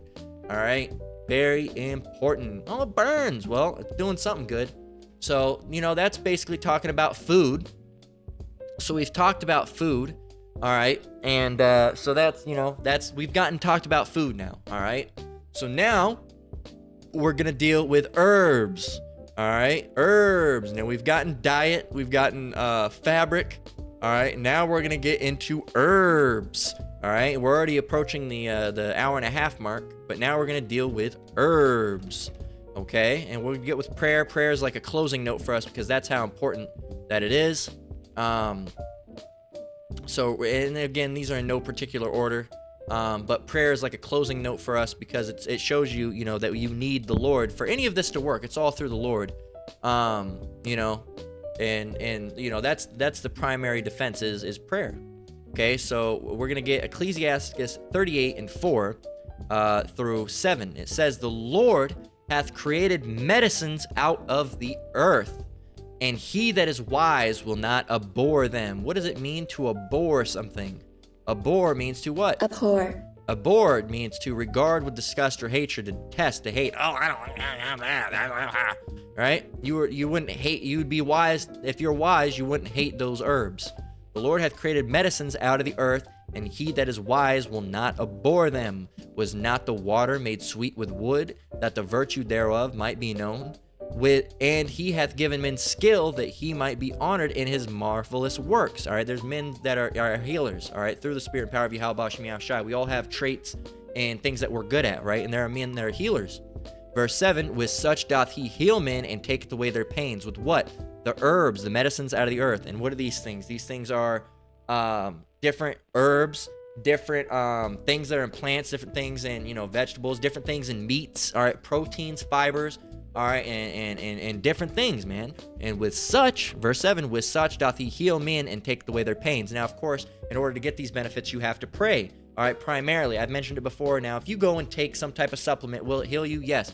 But somebody that's out in the world is not going to get as many health. Will they get some health benefits? Yes, but they're not going to get as many health benefits as someone that's in this truth, praying over those herbs in the name of Yahweh Shem Yahushai. He's like the activator. He activates those herbs and brings all their true potential out through Yahweh Shem Yahushai. Everything we do it through Yahweh Shem Yahushai. If we're using herbs, we're doing it through Yahweh Shem Yahushai. If we're using those linens, we're doing it through Yahweh Shem Yahushai. If we're using those the stones, the healing stones, how are they healing? Through Yahweh Shem Yahushai. Everything is through Yahweh Shem Yahushai. All right, you can't do it to other gods or other worship. That becomes idol. That becomes idol worship. That becomes worshiping of other gods. All right, but we do it through the right-hand side. There's a left hand and a right-hand side. We, through the right-hand side, do it in the spirit and power of Yahweh Shem Yahushai. We pray that the herbs help to Yahweh Shem Yahushai. We pray that the stones help to Yahweh Shem Yahushai. We pray that, you know, the clothing that you're going to use is going to heal you through Yahweh Shem Yahushai, because the true healing comes through Yahweh Shem Yahushai. That's who it really comes through. It's Yahweh Shem Yahushai that has done this marvelous work. All right, through, you know, giving us these herbs. It's not the herbs themselves. They have properties themselves, but who endued? How do you spell that word? Imbued. It's him who imbued those things into those stones, into those herbs, into those linens and clothing, right? And those fabrics. So we're to give him glory more than we're giving glory to the herbs. That's why we always say it's of utmost importance that you're giving glory to Yahweh Shem Yahushai, who is worthy. This is Psalms 18:3. "I will call upon the Lord, who is worthy to be praised, so shall I be saved from mine enemies." The Lord is worthy to be praised. He deserves all praise, all honor, and all glory. Goes to who? Yahweh Shem Yahushai. So that's imperative. That's important that, you know, when we're using these herbs, we're doing it through Yahweh Shem Yahushai. Because if we're going to eat honey, or we're going to eat rosemary or basil or garlic, all right, we're going to, you know, pray over it. Pray over those things. We pray before we eat. And who are we praying in the name of? Yahweh Shem Yahushai, that those herbs heal us, that those herbs help us, that we don't get sick, that we don't absorb any of the poisons and the chemicals that Esau's put into them, and we don't get ill or any adverse effects from those things, right? And that, you know, our food is clean, it's healthy, and we thank him for the food that we're able to eat, and the herbs that we're able to use, and the stones that we're able to use through his power. Now, people are going to say, oh, you're using stones, that's witchcraft. Not if we're using it through Yahweh Shem Yahushai. Now, if we're praying in the name of Hakalakalugi, yeah, of course. You know, it's praying to a deity or an idol that's not Yahweh Shem Yahushai, and those things have been turned wicked. All right, if you're using, you know, honey and it's honey. Oh, honey's fine. You can use honey. Yeah, but if you smear honey on a platter, all right, that has, witchcraft written in it, and start praying to the goddess Athena, yeah, you've turned honey into a wicked thing. You've turned it into a thing of idol worship. You've turned it into a wicked and abominable thing. But the honey itself is not wicked. The stones itself is not wicked. The herbs itself is not wicked. The incense themselves are not wicked. It's how you use them. We're using them through the right-hand side through Yahweh Ba'Shem Yahushai. You can go ahead and use them for all these other wicked things, and it can be wicked, but we're not using it that way. All right, these people that practice paganism, they use incense. Some of the incense we use, some of the stones that we use, they do the same thing. Oh, the third eye, your chakras. Oh, and the Shiva god, all this bullshit, man. We're not using it like that. We're using it through Yahweh Ba'Shem Yahushai. You can a good thing can be turned into a bad thing. All right, so keep that in mind, man. It's very important that you're doing those things through the right-hand side through Yahweh Ba'Shem Yahushai. When we use incense, we pray over them in the name of Yahweh Ba'Shem Yahushai. When we use herbs, we pray over them in the name of Yahweh Ba'Shem Yahushai. When we use stones, we're praying over them in the name of Yahweh Ba'Shem Yahushai. Okay? So keep that in mind. So this is how Rockefeller, this is dealing with medicines now. Now, I've done lessons about medicines before, and the true medicines is what? Prayer and herbs. All right, and stones. Those are true medicines. But when you think of medicines, what do you think? If you think of ibuprofen, Tylenol, Oxycontin, Vicodin, all right, you think of amoxicillin, all these different random drugs, all right, that they've been marketed as drugs. That's what they are. They're drugs, pharmakeia, all right, that's really witchcraft. That's witchcraft. See, but Christians won't call that witchcraft, even though if you go back to that word, pharmakeia, all right, and you look this up, the word pharmakeia, all right, goes back to what? We got to go to Strong's. Strong's Greek. Pharmakeia. What does it mean? The use or administering of drugs, poisoning, all right, which goes back to what? Sorcery, magic arts, often connected with idolatry and fostering by it. So not only is it poison, it also goes back to the word sorcery and witchcraft. Boom. Does that mean that, it goes back to the word pharmacy? All right, by extension, magic, literally, figuratively, sorcery or witchcraft, which is dealing with, these herbs that are, not these herbs, Lucky, that's Satan, but these medicines that are being used, these fucking Xanax and all these different things are witchcraft, man. It's witchcraft at the end of the day. Now, if you have to use something, again, you should weigh that to the spirit and ask Yahweh Ba'Shem Yahushai for, something to be brought to your attention that could heal that naturally. Again, I'm not giving you medical advice. I'm giving you advice through the spirit and power of Yahweh Ba'Shem Yahushai for prayer-wise. All right, and consult with the elders and apostles, a great millstone, to see, cast a lot. Maybe you can get, something natural that can heal the ailment that you're going through. All right, but sometimes you might have to use those medicines if you can't find something. Now, there is something out there that will heal that. You just might not know what that is. Okay, but I got to be careful with my wording because Esau trying, misinformation. So I'm not giving you medical advice. All right, I'm giving you spiritual advice. All right, which might result in things being said medically, all right? So I've given my disclaimer, all right?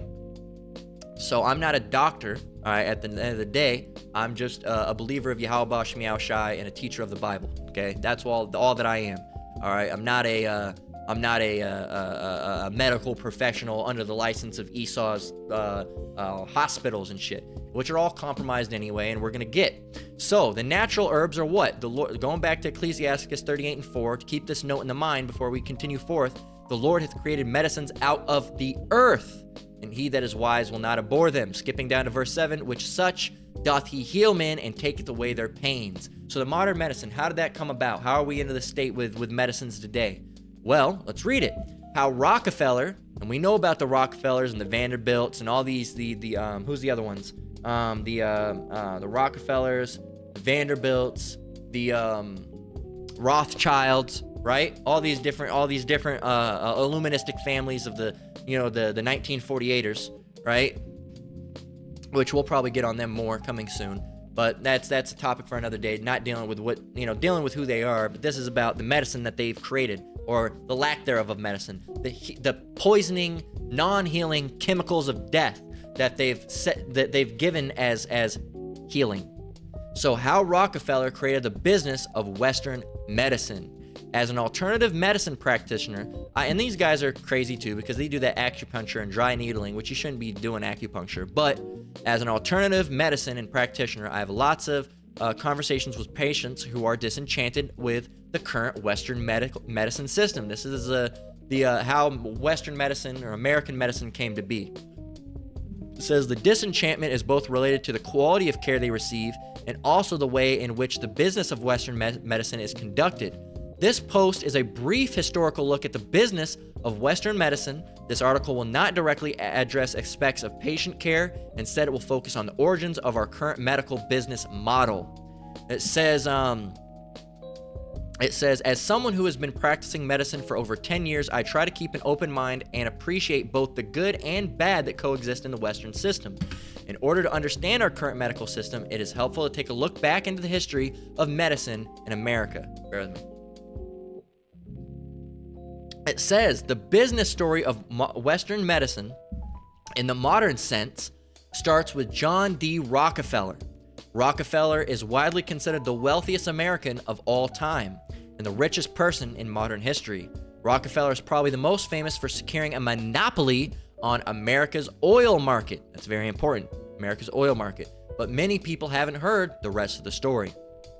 By the turn of the 20th century, Rockefeller controlled 90% of all petroleum refineries in the Americas,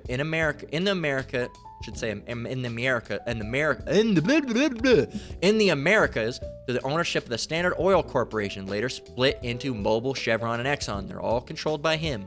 It says concurrently around 1900, the science world was getting excited about new petrochemicals, chemicals that were created from petrol, all right, or oil, all right, which means gasoline and all that stuff, right?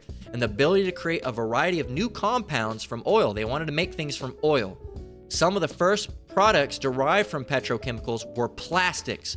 Plastic is deadly, all right? You shouldn't drink out of plastic. You shouldn't have anything to do with plastic, but we do anyway. I'm not saying you're wicked for doing it, but it is actively harmful. There's PFAs and all sorts of crazy shit in plastics that are bad. It says, but organic chemists knew that oil had the potential to create far more than just plastic toys.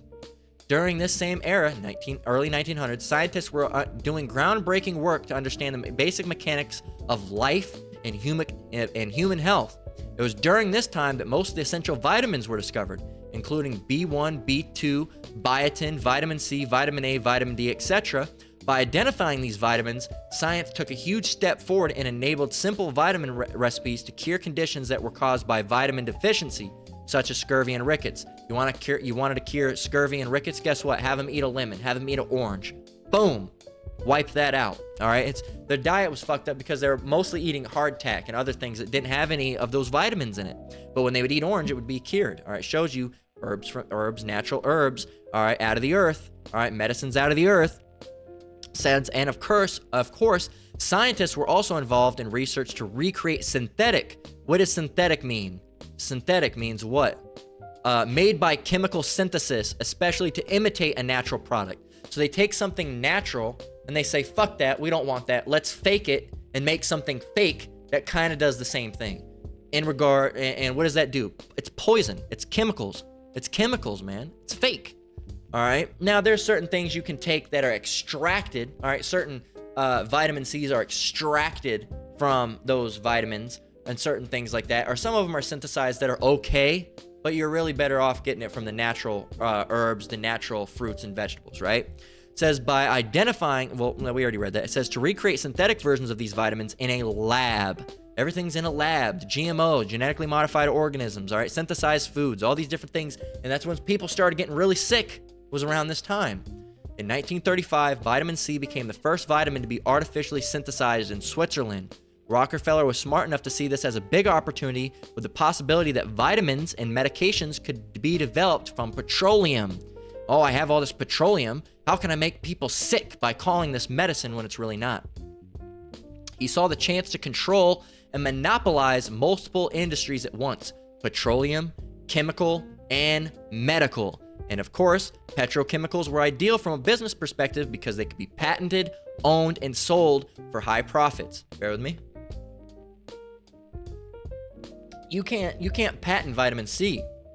You can't patent chlorophyll. You can't patent honey. You can't patent these things, but you know what you can patent? Vitamin Cetaphil, vitamin Super C. All right, all these, which is fucking actually a Super C was a Contra game that came out in the Super Nintendo. But you know, you can patent those things, but you can't patent vitamin C. But if you call it something else, super Vitamix, all right, or certain different things like that, then guess what? You can patent those. You call it something else. When in reality, it's just something else that's a chemical, it's a poison. But now you can patent that, and only you can make the money from that. It's all about these devils, greed, man. This devil's greed, man. These greed for money. All right.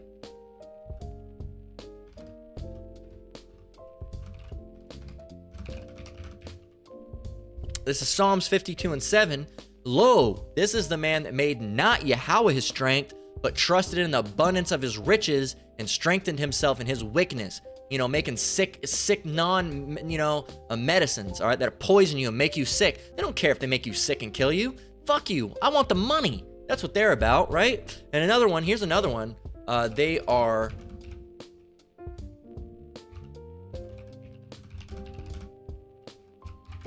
Check this out. This is Job 13:4. It says, but ye are forgers of lies. You're all physicians of no value. What is a physician? What is a physician? Physician. A person qualified to practice medicine. These Edomites are not qualified to practice medicine. That's not a skill that the Lord gave them. All right, their skills are in death and in killing. All right, they are not good to practice medicine. They're not medical practitioners. They cannot heal you. They only make you worse. They only make you sick. Okay, says. Here's the thing. But there was a big problem with Rockefeller's plan. What was the problem? Natural and herbal medicines were very popular in America during the 1900s. Almost one half of medical colleges and doctors in America were practicing holistic medicine. What is holistic medicine? What is it? A form of healing that considers the whole person, body, mind, spirit, and emotions, and a quest for optimal health and well-being. What is holistic medicine?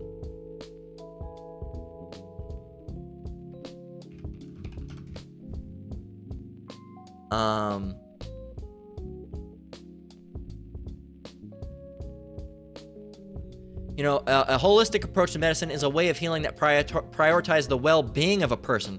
Isn't that what medicine's supposed to do, is take into the well-being of a person and heal them?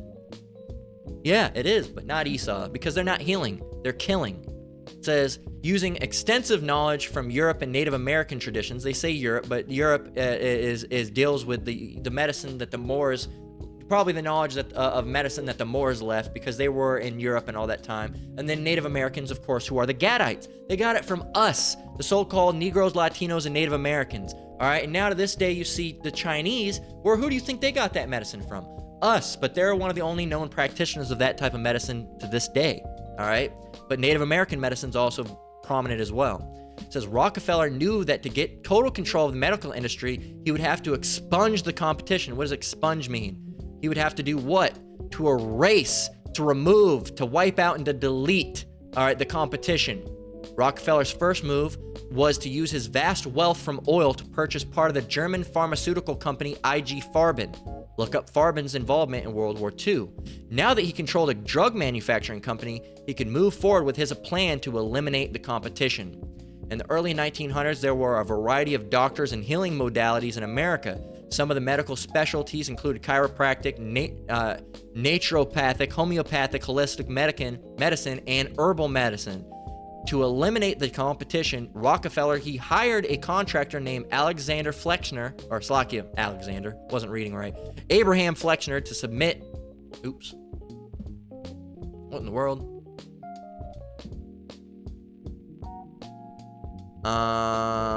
Named Abraham Flexner to submit a report to Congress in 1910. The report, so he paid this guy money in the pockets. Hey, if I give you money, go and say this thing, just as they did with the food pyramid.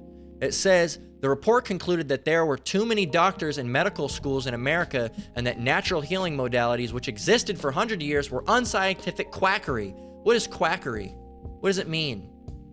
Dishonest practice that claimed to have special knowledge and some skill, typically medicine.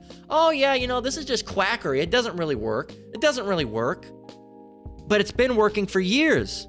But again, he paid them off. he was in their pockets.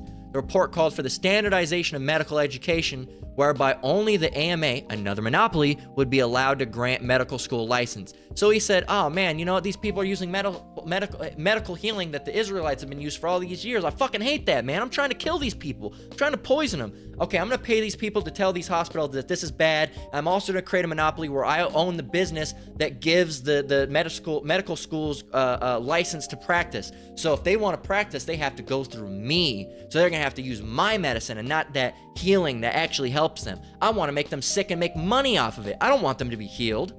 See how evil these fucking devils are, these fucking crackers, these Edomites? These Edomites that are the so-called white people. Edomites are the so-called white people. This is the type of shit they do, man. And they try to fuck over us, the so-called Negroes, Latinos, and Native Americans, man. They try to mess over us, and they say all these different things about us, all right? And they don't want us to, because they don't want us to be on our true roots. They don't want us to know about natural medicine. They don't want us to know about herbs. They don't want us to know about linens. That's why they keep all those things real fucking expensive. All these herbs, man, expensive. All those linens, expensive. All those stones, expensive. Why? They want to keep them out of our reach. These fucking devils, man. These fucking devils, and the Lord's gonna pay these people back, man. And here's another scripture. And we got it earlier, actually.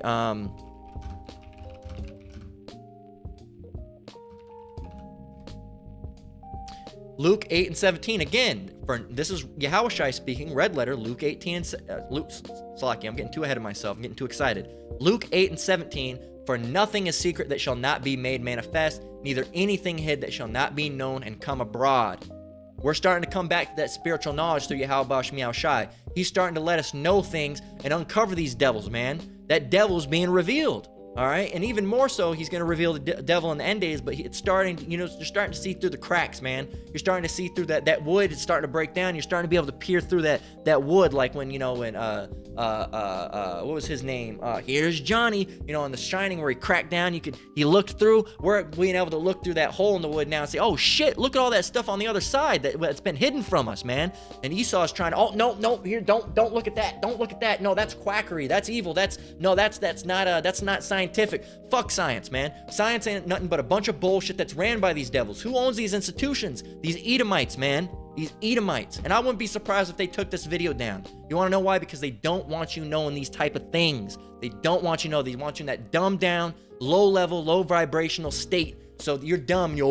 I'm sick. Guess I need an ibuprofen. I need a Vicodin or a Viagra. Yeah, you think you need some Viagra to get your shit hard? I don't want to talk about that too much on Sabbath because it's not really a Sabbath appropriate thing. But guess what? There's things you can use naturally for that. Okay? Again, look it up. All right? If you're struggling with that, look it up. Again, not a Sabbath topic that we were going to talk about today. But those are the natural herbs. Those are natural medicines. And they have, you got a toothache? Guess what? There's something called it's called what's that toothache tree, spiky tree? That's not Hercules Club. Is it? They have a different name for it. Pepperwood, Xanthoxylum. Yeah, Xanthoxylum, the toothache tree, Xanthoxylum. This is the one. It's called Hercules Club, which I'm not a fan of the name, but this is what it looks like. It actually looks more like this. All right, here it is, the toothache tree. All right, and you take this on, and it makes you numb. It makes your teeth. It'll get rid of the pain. No. Use Oragel. Well, what is the ingredient in Oragel? Let's see.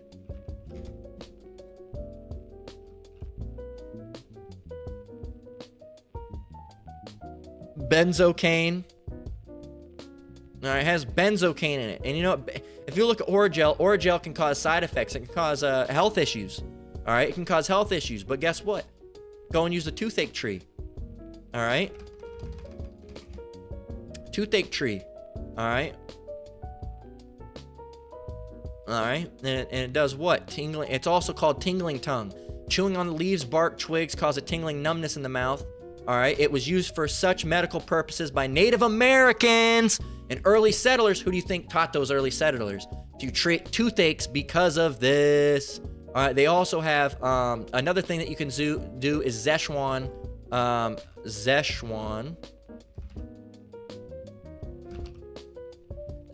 pepper. All right, and it does what? It numbs as well.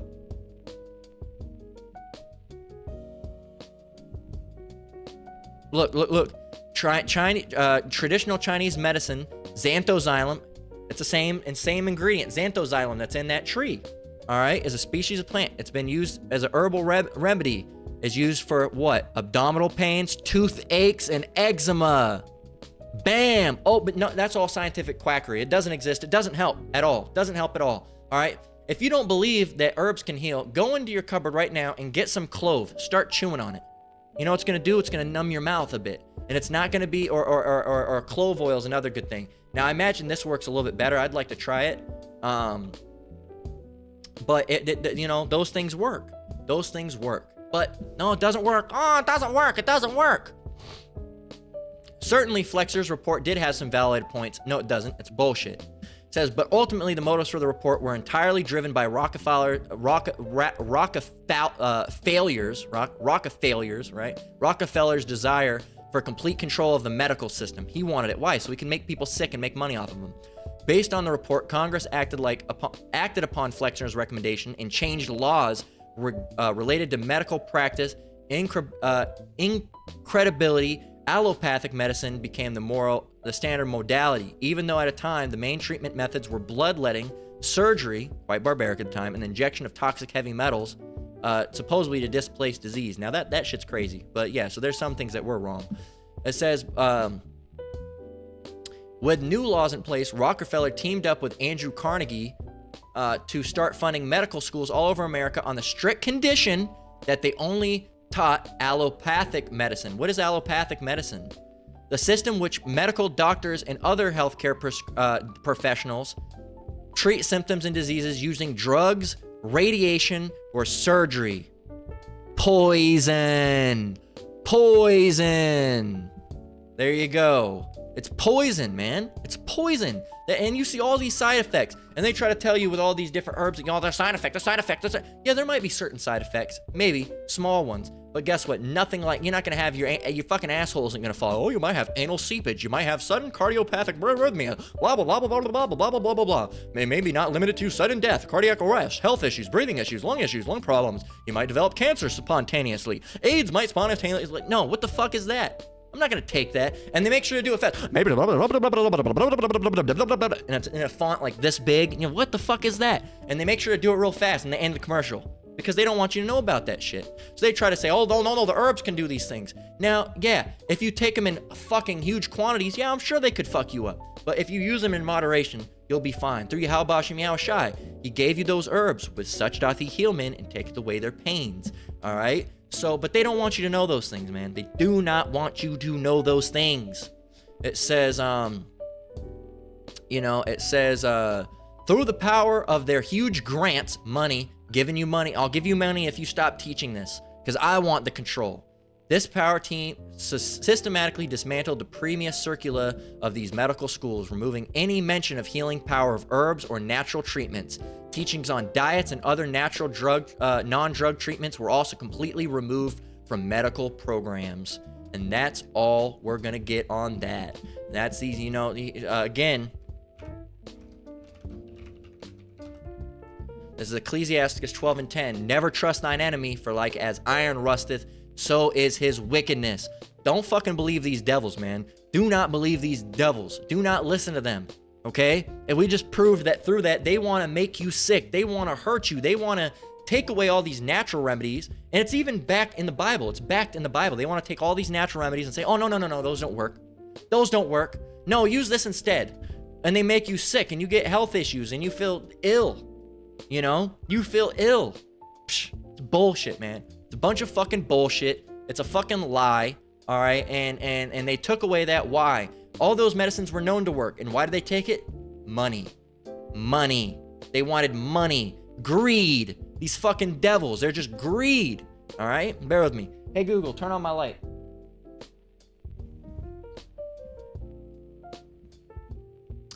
Hey, Google, turn on my light. Hey, Google, turn on my light.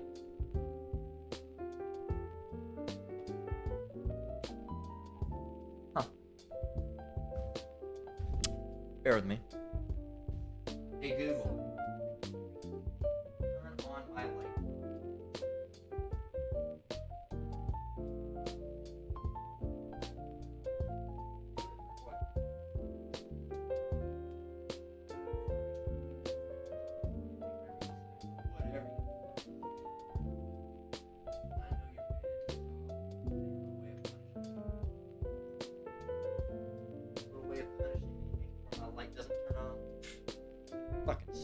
That's all you devils got.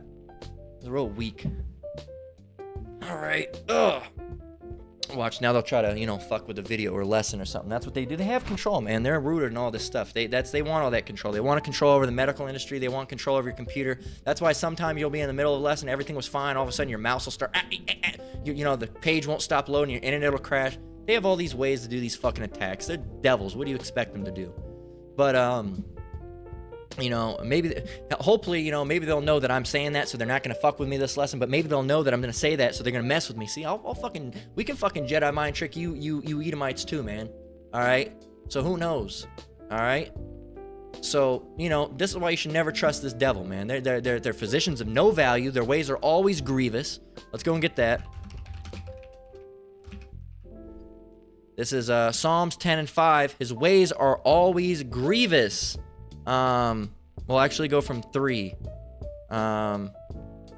This is, we'll get from verse 1. Psalms 10 and 1. Why standest thou afar off, O Lord? Why hidest thou thyself in times of trouble? The wicked in his pride doth persecute the poor. Let them be taken in the devices that they have imagined. That's the thing. Sometimes they'll come and try to create something that's supposed to hurt us, and it ends up fucking them up. It's hilarious. Call all Yahweh Shem Yahweh Shai for that. For the wicked boasteth of his heart's desire, and blesseth the covetous whom the Lord abhorreth. The wicked, through the pride of his countenance, will not seek after the Lord, or will not seek after Yahweh. Yahweh is not in all his thoughts. He's thinking about money. His ways are always grievous. Thy judgments are far above out of his sights. As for all his enemies, he puffeth at them. He has said in his heart, I shall not be moved, for I shall never be in adversity. There you go. And you can continue on if you want, but that's where we'll leave that one. So, it's I'm not, nothing will ever happen to me. They're going to be in adversity. The Lord's going to fuck you devils up, man. He's going to get you bad. He's going to get you bad. And we're going through shit now, right? And you can kill the body right now, but we don't fear the person who can kill body. We fear the person that can kill both body and soul in hell, as it says in the scriptures, roughly paraphrasing. So, and that's Yahweh Shem Yahweh Shai. We're not devils. The worst thing you can do is kill us. That's it. Or torture us, right? That's it. And then after that, once we die, you don't have any control over us. You don't have control over our spirits. Okay? So it shows you that these devils, man, he puffed at it. Oh, look, they can't do anything. These people, these Israelites can't do anything. What are they going to do? We have all the money. We have all the power. We have all the control. But the Lord's going to pay you. He's going to revenge your pride, man. He's going to get you back. He's going to get you back. So, that deals with natural medicines. And, continuing on, let's get Ecclesiastes 30 and 15 through 16. Because it's mentioned all throughout the Bible, herbal healing. This is Ecclesiastes 30 and 15 through 16. Health and a good estate of body are above all gold. Right? Money, all right? It's better to, health is better than money. And a strong body above infinite wealth. There's no riches above a sound body, and no joy above the joy of heart. Okay? So there's nothing that somebody could pay you as money-wise that's better than just having a good, sound body. And in prayer, right? Through all those things. All right, joy of heart. So, they can't pay you and all this stuff, but they try to get these monies to keep you sick. Man. And, like I've mentioned, there's plenty of books you can go and read about herbal healing. I actually have on the Akim drive. All right, let me go over there. I'll show you, because I have resources for you brothers and sisters to go and check out. You go over here. Click down here. It's Akim Drive folder. You'll see it. In here, there will be under other. Is it herbal healing books? All right. And all these books are books that I recommend personally. Now, some of these books have that weird chakra and all that weird alignment shit and bullshit. Ignore that and just use the recipes. They're good, man. They're good. It's good stuff to know. All right, the Modern Herbal Dispensatory is one of my favorites. I believe that's by Rosemary Gladstone. Herbs for Common Elements, I believe, is by Rosemary Gladstone or Gladstar. Bartram's Encyclopedia of Herbal Medicine. There's a lot of different things that you can do. All right, matter of fact, I have one on my homepage right here. Under herbal medicine right here. Popped up on the wrong page, but let me bring it over here. This is by Ann Kennedy. So you can look up, you can go here, Control F. All right, Control F, and then type in headache. So headache. All right. So headache, we can go there. Blue vervain catnip tea. All right. It says do not use these things during pregnancy. All right.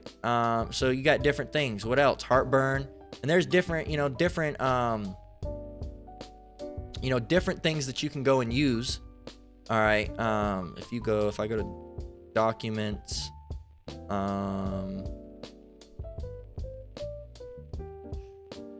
random stuff,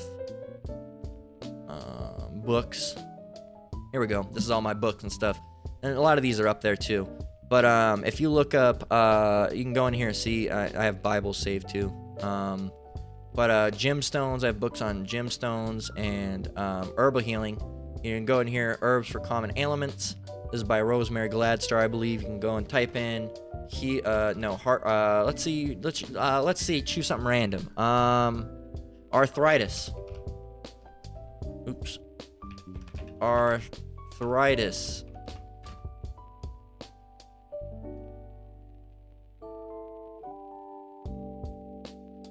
Alright. Chamomile and excellent for relieving pain and joint problems such as arthritis. So there you go. What if you have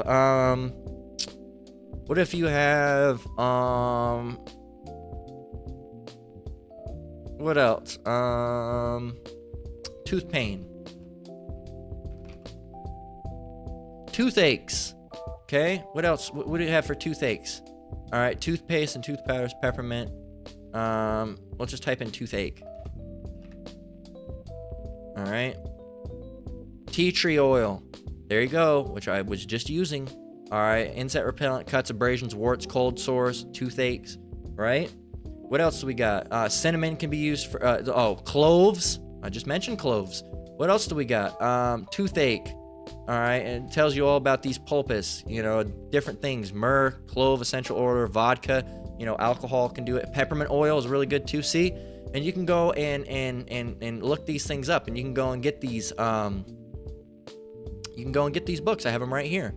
So on the Occam Drive, again, you just click that up right there. Go to Occam Drive. You can download it freely. You can't add anything because you got a few bad actors out there that probably try to put some illegal shit to try to get me in trouble or something like that. And so you can't add anything, but you can download. So so that's dealing with herbs. You can look those things up, man. And the herbal healing is mentioned all throughout the Bible. Okay, here's another one using wine. Check this out.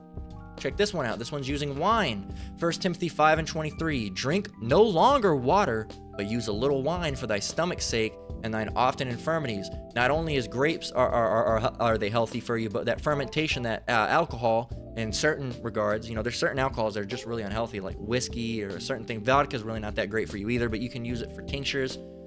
You can also use vegetable glycerin for tinctures as well, but it doesn't pull quite as significantly as vodka. And you can use those things, right, for what?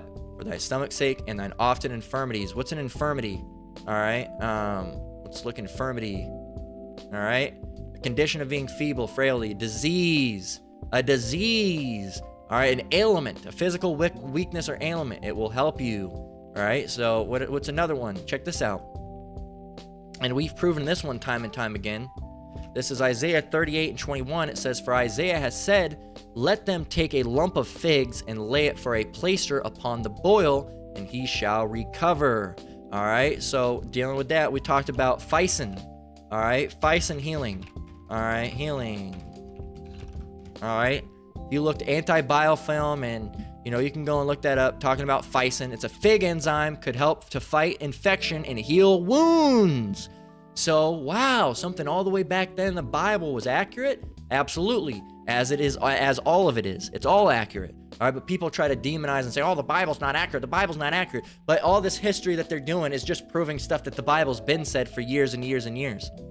So these devils don't even, they try to demonize and, oh, the Bible's not accurate. But every time they go and prove something that's healthy, the Bible, they don't know that the Bible talks about that. Well, why red wine's healthy? Did you know the Bible talked about it? Oh, well, we looked into Physin with figs. Did you know the Bible talks about it? Well, yeah, you devils. Yeah, we know. All right, check this out. Here's another one. We got another one right here. All accidentally closed out of it. Let me put this back up here. So it says, Tobit 6 and 6 through 9. Then the young man said to the angel, Brother Azarias, to what use is the heart and the liver and the gall of the fish? Because we can't eat organs. And he said unto them, touching the heart and the liver, if a devil or an evil spirit trouble any, we must make a smoke thereof before the man or the woman, and the party shall be no more vexed. So it can be used almost as an incense, which incense can be used, and it's dropping all over my desk. But incense can be used. You might have saw me burning this earlier. All right, this is Palo Santo, and this is, I can't remember what this is actually. I think this might be, what is this? You know, I'm not sure. I can't remember what it is. It's one of those things I have, but here's another piece of Palo Santo by itself. All right, which also goes back to the word. If you look up what the word Palo Santo means, well, let's get this first. Let's finish up the scripture. Verse 7, Tobit 6 and 7 says, and he said unto them, touching the heart and the liver, if a devil or an evil spirit trouble any, we must make a smoke thereof before the man or the woman, and the party shall be no more vexed. So incense can ward off, evil spirits and stuff through the spirit and power of Yahweh Shem Yahushai. It says, as for the gall, it is good to anoint a man that hath whiteness in his eyes, and he shall be healed. There you go. So whiteness, it can help heal blindness and different things, right? So, and that's, all through the spirit and power of Yahweh Shem Yahushai. So incense can be used. They might say, Palo Santo or sage. I have sage over there. I didn't bring it up because it's real crumbly. But things like this can be used, all right, through the spirit and power of Yahweh Shem Yahushai to ward off spirits, ward off demons. Of course, when you're using them, you usually sage in the area through the spirit and power of Yahweh Shem Yahushai. People say, oh no, that's witchcraft. They do that with paganism and witchcraft. We're not doing it with paganism and witchcraft. We just proved it right here that smokes can be used. They used it as the smoke of a heart and a liver to be used as almost a form of incense, as a smoke.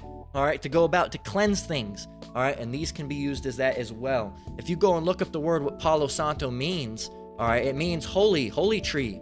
Palo Santo means what? It says Palo Santo is a wild tree from the Yucatan Peninsula to Peru and Venezuela. What does it mean? It says holy stick.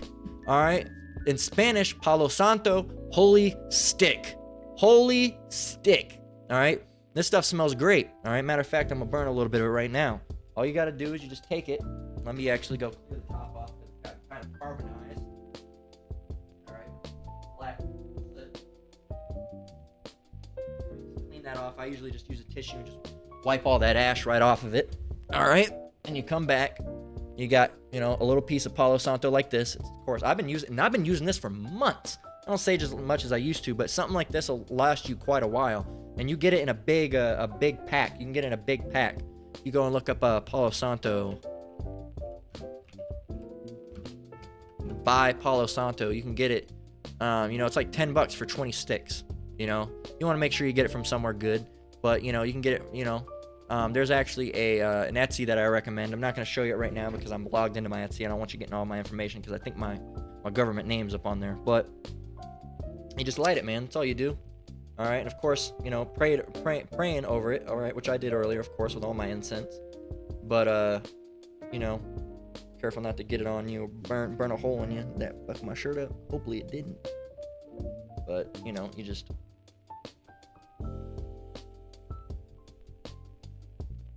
light it up. Wait for it to get a little bit of a flame going.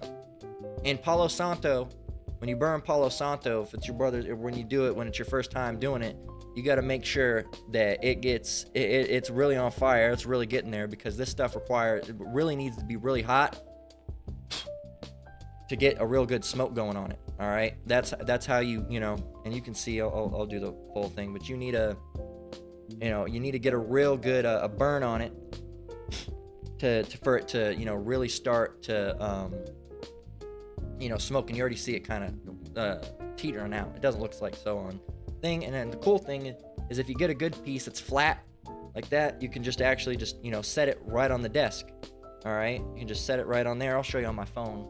All right, you can just set it just like that. All right, and you can let it burn. That's where I set it. I set it over on my desk earlier. You just set it over to the corner. Boom, bam, bam. All right, so that's all you got to do. Got a little bit of dust on my shirt. So that's all you got to do, and you can see it's already pretty much teetering out. It burns. It's kind of hard to burn. Some people recommend the torch lighters, but even with that, it doesn't like to stay burning. So you got to continuously relight it. But this is what it looks like, a fresh stick of it. All right, it smells good. It smells really good. I can't describe the smell of it, but they say Palo Santo may be burned. Oh, Slakia. Palo Santo. Let's see. Palo Santo oil was used. It says. It says. Just right here. Ethnobotanical issues. The use of Palo Santo, especially in Peru and Ecuador, according to local customs, it's used against mala energia, which is bad energy. All right, we're demons, right? It says Palo Santo to cleanse you and your house of bad energy. Palo Santo for good luck. We don't believe in luck. It says which may sometimes refer to clinical diseases. It is used reportedly dates back to the Inca era. Palo Santo is used commonly today as a type of incense, which wards off aroma reminiscent of baked apples and burnt sugar. It says Palo Santo was used during the time of the Incas. The oil was used to reputed spiritual purifying properties. It says today Palo Santo oil may be applied to the body, such as the base of the skull or spine, to increase relaxation, similar to aromatherapy. It says, and you see it. It says Palo Santo may be burned similar to incense by lighting shavings of Palo Santo wood. In Peru, a shaman or a medicine man, and a lot of those things are going off. But we're using it on the right-hand side. Reportedly lights Palo Santo sticks, and the rising smoke will enter the energy field of ritual participants. Not dealing with any of that. Clear misfortune, negative thought prints, and evil spirits. All right, there you go. So you can see. And you see yoga studies and witchcraft practitioners utilize the substance as well. We don't use it on the left-hand side as those people do. We use it on the right-hand side. All right? And where do you think they just came up with that? Where do you think they learned all this about? They learned about it from the Israelites, who more than likely were using it at those times. All right? Because we know the Lord loves incense. All right? And incense are mentioned all throughout the Bible. Okay? So there's different things. I don't think this is like, let me see. Smudge. And I don't like using that term, smudging incense types. But there's no, it's not that. It's not patchouli. It's not sandalwood. Is it lemongrass? It's like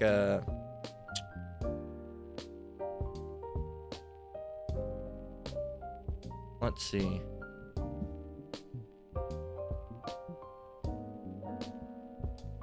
They use sage, but there's another one. Type of grass. Sweetgrass. All right, and look, Native America today, so sweetgrass.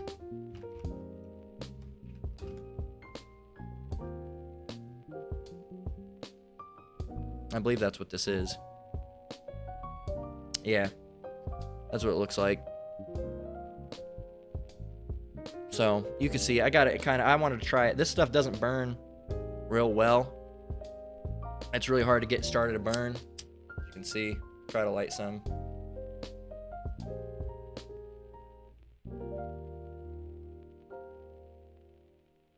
It's like a little bit, but let me see if I can get it on camera for you. We're getting ready to close out not too long from now. Like I said, no rush, but it'll probably close out before the 3-hour mark.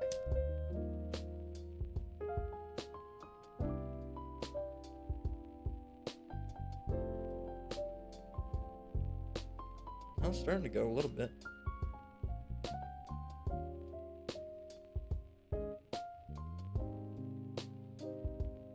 Smells interesting. But you see it. I'm gonna set it over here. Stand it up. Kind of let that one go too. And I'll go put it back a little later. But put the lighter over there with it. So yeah, you see it, man. So those are incense as well. Now I forgot to mention, with different herbs, I got a couple over here that I wanted to show off. So this is the ones that I use. Okay, the first one I use, all right, is this right here. All right, it's this. It's the brand is, what is that? E World or W World. Liquid chlorophyll, 100 milligram. All right, and now if you don't know, chlorophyll comes from plants. All right, it says our liquid chlorophyll is derived exclusively from high quality alfalfa leaves. Is essential. Chlorophyll is an essential to the process of photosynthesis, often called the building block of life. Without chlorophyll, there is no life. Chlorophyll is a natural fat-soluble ingredient, which we make water dispersible for premier results. And this is the ingredient that makes plants green, all right? And if you take this, your energy levels will be brought up. You'll feel better, all right? You will feel better. It's like it's natural energy, man. It's basically, they say that, I just like kind of just pour it in, and I don't really measure it. You can never really use too much, all right? I'm sure you can use too much, but it says, suggested uses, take 1 tablespoon in a glass of water or a juice as directed by a healthcare professional. We don't have healthcare professionals.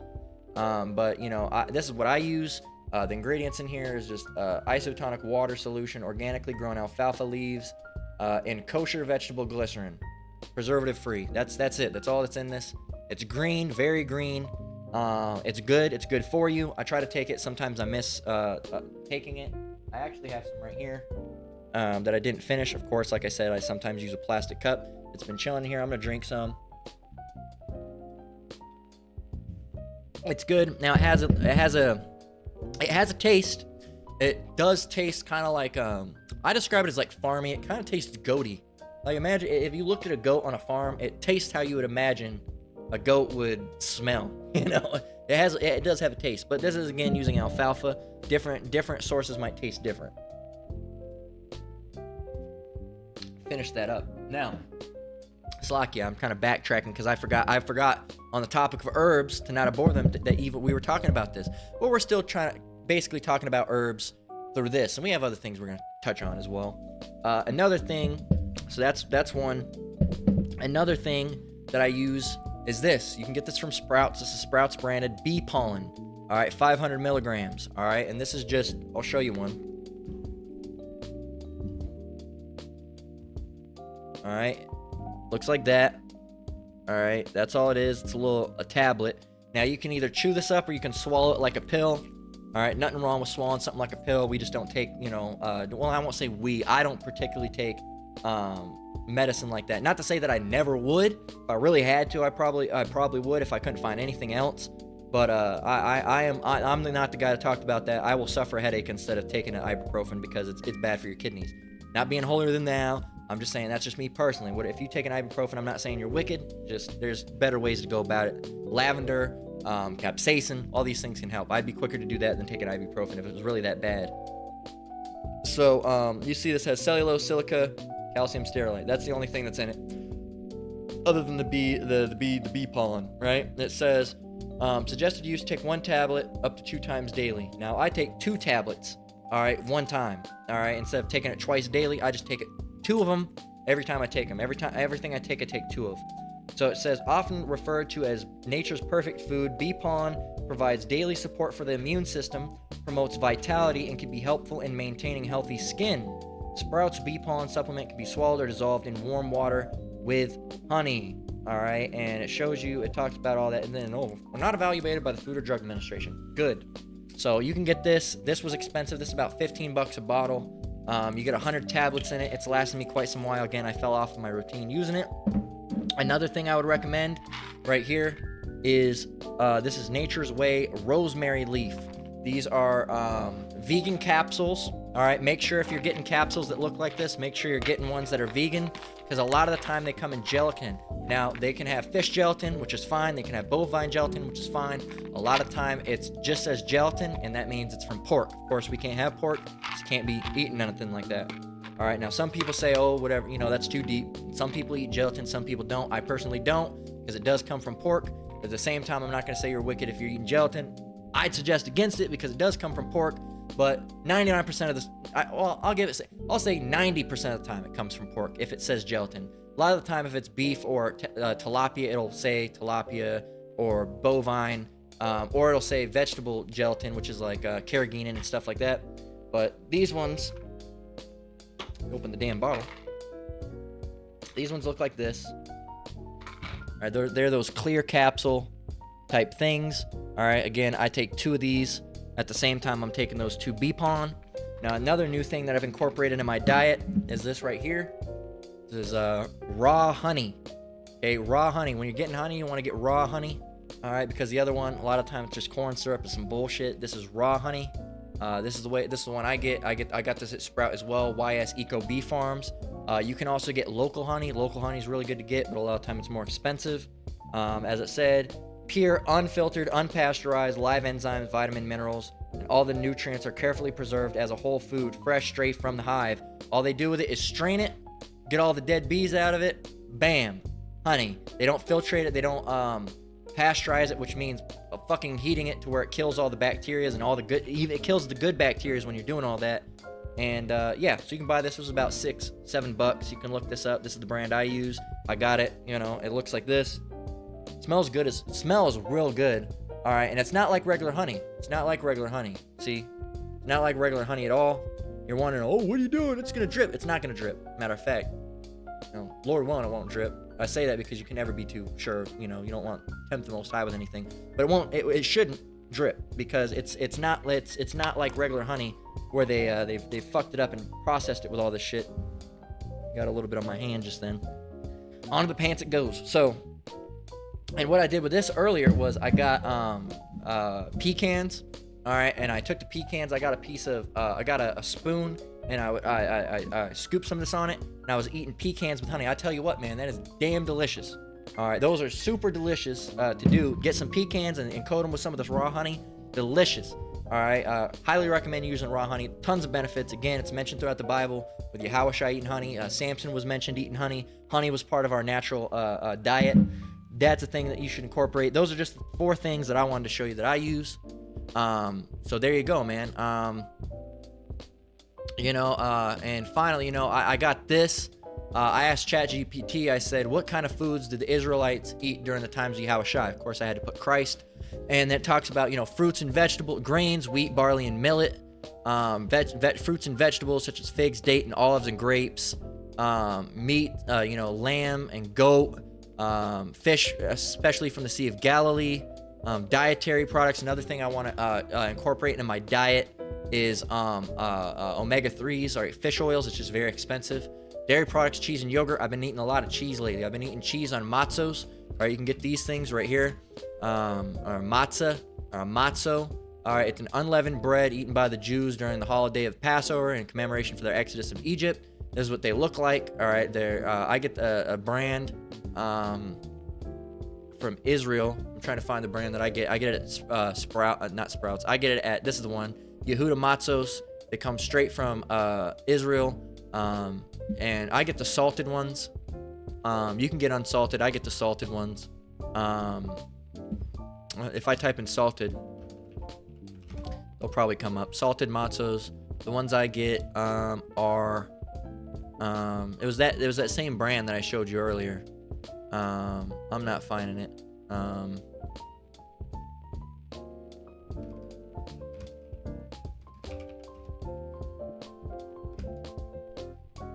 This is the exact brand right here. Yehuda Matzos, right here, salted. All right, and they're from Israel, imported from Israel. They're non-GMO. Oh my, damn man! This whole time I was showing you something. All right, right here, Yehuda Matzos. This is the one I get. Of course, it's Jewish. What can you do? Imported from Israel, salted, non-GMO, nothing artificial. They're good. And what I do is I get cheese. Now, when you get cheese, you got to get a natural cheese. Okay, I recommend Bellavitano. I get a good Bellavitano cheese. When you get a cheese, it should be looking like this. Bellavitano Sartori. Now, you're going to spend $5, $6, $7, $8 for a tiny little slice of this cheese. But this is real cheese. All right, it's not even Tillamook and all that stuff that you get. It's better, but this is the real cheese that you want to get. You want to get a Bellavitano. You want to get, go to Sprouts or Smith's, wherever you can go. Smith's cheese. All right. See if I can find some stuff here. These are all the cheeses that you don't want to get. Okay. You want to get like a specialty cheese in the deli. You want to go to the deli and get them.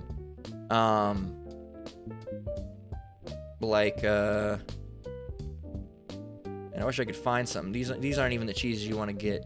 But see if someone took a picture of the cheese aisle. this is where you want to go right here. Or like this is in Murray's.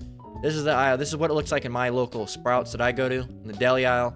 This is where you want to go. This aisle right here. Get your cheeses from here. Get your cheeses from here, right? And you can see it. They'll have a whole cheese aisle, and you'll see different things. You'll see all these different brands of cheese, and they're usually wrapped up and cut and packaged. You know, and you'll see them. I wish I could get, you know, closer up on them, but you see them. The cheese bar. Let's see if we can get a closer picture closer up. You see different things like all these cheeses, and they're wrapped up and prepackaged. These are the cheeses that you want, man. Those are the cheeses you want. Those deli cheeses that are they're cut, and it just tells you all about them. All right, you don't want to get those prepackaged processed cheese. All right, sometimes you see these Parmigiano Reggianos. All right, this is the cheese you want. These type of cheeses, these are the cheeses that you want. Get those cheeses, and they're gonna be expensive, but those are the cheeses that you want. All right, those are the good cheeses. So going back, what else? Yogurts. All right, I wanted to get a honey yogurt. I couldn't find it, so I'll probably end up getting a plain yogurt and just putting some raw honey into it and mixing it in. Herbs and spices such as mint, cumin, coriander, and mustard. Olive oil was primary cooking fat and used in various culinary applications. I asked it, continuing on different meals. You know, there's different things that we can go. You can pause it. I'm just gonna scroll through this. You can go and look through it. All right, and you know, and look through it and see what they got. I'm currently working on a list with this is all compiled, and I'm gonna do some changes to it, and I'll probably, you know, put that out there for you brothers and sisters to get eventually. But you know, I'm kind of just asking it questions, going and looking up the health benefits of different things. You know, you got to do your research, man. Got to do your research. So, continuing on. Lastly, all right. Lastly, what we're gonna get on is stones. Stones. Okay, we're nearing the end of this lesson. Probably end up being about, you know, a 3-hour lesson, which is good. So we're gonna touch on stones, and I got some stones. For example, this is a piece of, you know, let me just go grab some other stone. Well, let me get up. Let me get my fat ass up. All right, and I'll show you through over here. Well, notably right here, you know, this right here is a piece of malachite, okay, and it's wrapped in copper, and it has a copper neck piece, all right, or what do you want to call it? Neck band. Can't think of the name right now. Those are the things you can get right here. This is a smoky quartz crystal. All right, I'm actually gonna get my phone light out so you can see these things a little better because it's still pretty dark in here. All right, right here. See, this is a piece of smoky quartz. All right. You got what else do we got? I got a bunch of stuff over here. Actually, you know what I'm gonna do? I'm not gonna even mess with trying to grab them all. That's what I'm gonna do. All right. These are all my stones right here. You can see them. I got some Fallout stuff, but you got different things over here that try to prop the light up.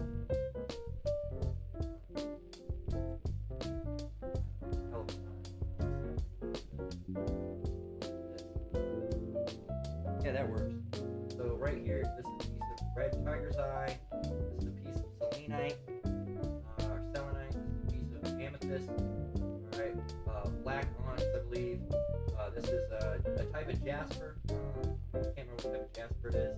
Hematite, quartz crystal, pyrite. This is green calcite. I believe. This is that's a piece of what's that? Come back to that. This is a piece of tiger's eye right here. This is one of my favorite stones. Bloodstone, called bloodstone or dragonstone, I think. This is a piece of carnelian. Another type. This is red jasper. This is deeper jasper, brown jasper type of it. Garnet. That's an emerald. This is a piece of I can't remember. This is another type of amethyst. This is a piece of turquoise right here. That's a rose quartz. This is a piece of some brother gonna fry me. I forgot the name of it. It's a can't remember the name of this.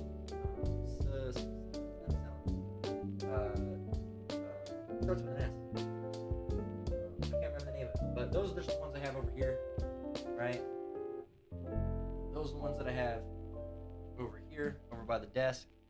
All right. But,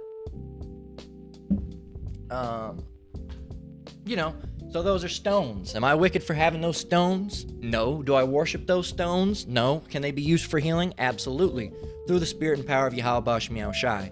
So, and we're going to touch on Tobit 6:6-9. Exodus 28:1 on down. I got it till 43, but we're just going to read down and touch on, talking on the topic of stones, man.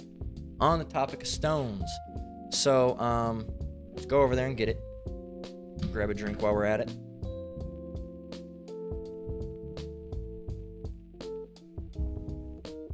So now that now that the light is all white, you can see, the piece of malachite. So this is my favorite. My wife's sister actually made this for me. She's real good with the stones and making stones. She makes these bracelets and stuff too. So, and she's in this truth as well. So as is my wife is. So, they were actually coming into it before I even knew about it. But through Yahweh Shem Yahushai, when I met them.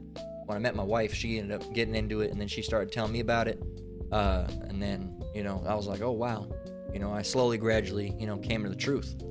So it's Exodus 28:1, talking about the ephod. It says, and take thou unto thee Aaron thy brother, and have his sons, and his sons with him from among the children of Israel, that he may minister unto me in the priest's office, even Aaron, Nadab, Abihu, Eleazar, and Ithamar, Aaron's sons. And thou shalt make holy garments for Aaron thy brother, for glory and for beauty. And thou shalt speak unto all that are wise-hearted, whom I have filled with the spirit of wisdom, that they may make Aaron's garments to consecrate him, and that he may minister unto me in the priest's office. It says, and these are the garments which they shall make: a breastplate, and an ephod, and a robe, and a broidered coat, a mitre or a mitre, and a girdle. And they shall make holy garments for Aaron thy brother and his sons, that he may minister unto me in the priest's office. And they shall take gold and blue and purple and scarlet and fine linen. They're talking about linen. We learned about the benefits of linen healing. It says, and they shall make the ephod of gold, of blue, and of purple, and of scarlet, and fine twined linen with cunning work.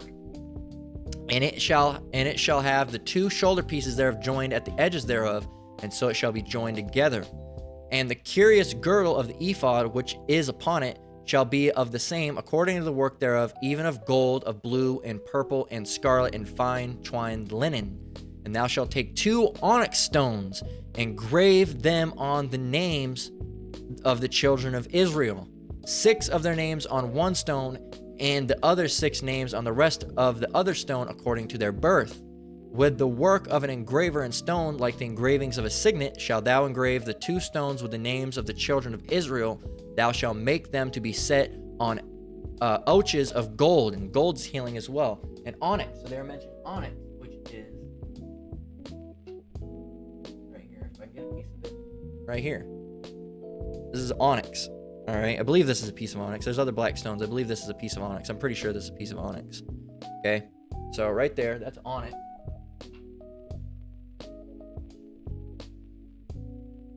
Right?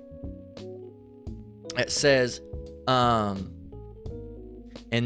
thou shalt put the 2 stones upon the shoulders of the ephod for stones of memorial unto the children of Israel, and Aaron shall bear their names before the Lord upon his 2 shoulders for a memorial. And thou shalt make ouches of gold, and 2 chains of pure gold at the ends of wreathen work shall thou make them, and fasten the wreathen chains to the ouches. What do you pronounce this? I gotta go find it out.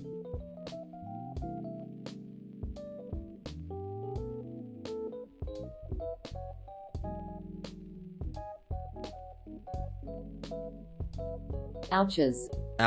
Okay, ouches. Okay, what are ouches? Ouches. Says a brooch or a clasp for fastening a piece of clothing together. Okay, it's like a brooch. All right, so ouches are like brooches. It says that thou, bear with me, let me turn off my camera. It says that thou shalt make breastplate of judgment with cunning work after the work of the ephod, Thou shalt make it of gold, of blue, and of purple, and of scarlet, and of fine twined linen shalt thou make it. It says, foursquare it shall be, being doubled. A span shall be the length thereof, and the span shall be the breadth thereof. And thou shalt set in the settings of stones, even 4 rows of stones. The first row shall be a sardius, a topaz, and a carbuncle. This shall be the first row. The second row shall be an emerald, a sapphire, and a diamond. And the third row, a ligure. And these all have different names now, I'm sure.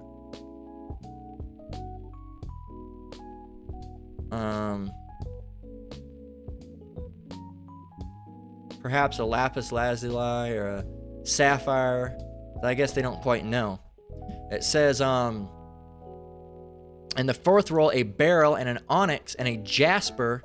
They shall be set in gold in their enclosings. It says, and the stone shall be with the names of the children of Israel, 12, according to their names, like the engravings of a signet. Every one with his name shall be according to the 12 tribes. And thou shalt make upon the breastplate chains at the ends of the wreathen work of pure gold.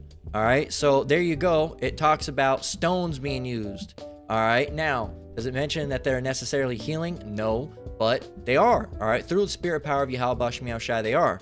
Now, funny thing, not funny, it's all through the spirit and power of Yahweh Shemi Shai. And you see, I said hello over here because I was having issues with it trying to respond. So I was like, hello. I said, hello, how can I assist you today? So I said, what did the stones in the ephod represent? It said, in ancient Jewish tradition, the ephod was a sacred garment worn by the high priest. One of its prominent features was the breastplate, which contained 12 precious stones, each representing one of the 12 tribes of Israel. These stones were called the stones of remembrance or stones of judgment. They symbolize the unity and connection to the tribes, to Yahweh, and the high priest's role in representing them before the divine. The specific stones in the order are described in Exodus 28 and 15 through 21 and Exodus 29 and 8 through 14. Each stone was inscribed with the name of one of the tribes, and they were arranged in 4 rows of 3 stones each. The breastplate was worn over the heart, signifying the high priest's role in carrying the people's concerns and needs before Yahweh.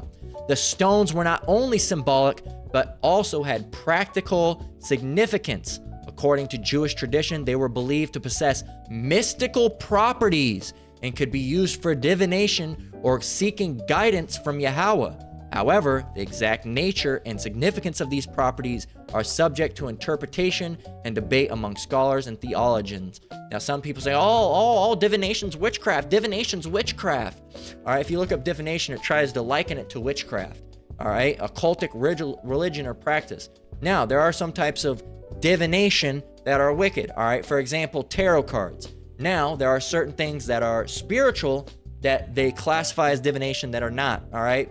For example, casting lots, that's not wicked. All right, that's mentioned in the Bible. For example, using stones, using stones to heal is not wicked. Now, if the crystal ball, and that's wicked. That's all sorts of weird gypsy is mysticism and shit. We're not with that. But using stones as a healing through Yahweh Shemi Shai is not wicked. But you'll see in these Christians, they talk about it. It says, that's witchcraft, which is forbidden. Talking about, does the Bible say about the use of crystals? Won't be able to, yada yada. She preys on crystals and all that stuff. I wouldn't say praying on crystals, but you can pray over crystals in the name of Yahweh Shemi Shai. Pray to Yahweh Shemi Shai that He allows those stones to heal you through His power. Yes, there's nothing wrong with that. That's through the spirit and power of Yahweh Shemi Shai. But you also can't hold those stones with more regards than Yahweh Shemi Shai. But they can be used for healing. It's the same thing with herbs. You can't say, this herb's more important than the Lord. It's not. You have to pray, pray through it in the name of Yahweh Shemi Shai. But these people, that's witchcraft, which is forbidden. It says, using crystals falls under the heading of idolatry. And what subs this on? True Christian. They don't understand it. They do not understand it. All right. It says using them for magic purposes is against the will of Yahweh. Well, where does it say that you cannot, use stones through Yahweh Bashem Yahushai? Why? And then they go on to say, oh, there's no harm wearing jade for good luck. No, there is. If you, that's you literally just that's a double-minded statement. Okay. And a double-minded man is unstable in all his ways. So these people don't know what they're talking about. But all things, all things through Yahweh Bashem Yahushai. Well, not all things, but the things that you're using, whether it's honey, whether it's chlorophyll or herbal supplements or foods, all right, can heal you. Wine can heal you through, or incense, all right, let me pick one up. It is to be used. If you are using them, they can be used. It's not wicked. You're not going off as long as they're used on the right-hand side through Yahweh Bashem Yahushai. You're going to burn an incense, you're burning it through Yahweh Bashem Yahushai. Yahweh Bashem Yahushai. I'm burning this incense, through your power, please allow it to, get the demons off of here through your power, Babu Kusha, Babu Kusha, Babu Kusha. Same thing with herbs, pray over it like you would pray for food, thank you for these herbs I'm about to use, Yahweh Bashem Yahushai. Please let them heal me through your spirit and power. Please let me only absorb the good things. Don't, let any chemicals or any of these evil things that the devils are doing affect me in any way. It's the same thing with stones, Yahweh Bashem Yahushai.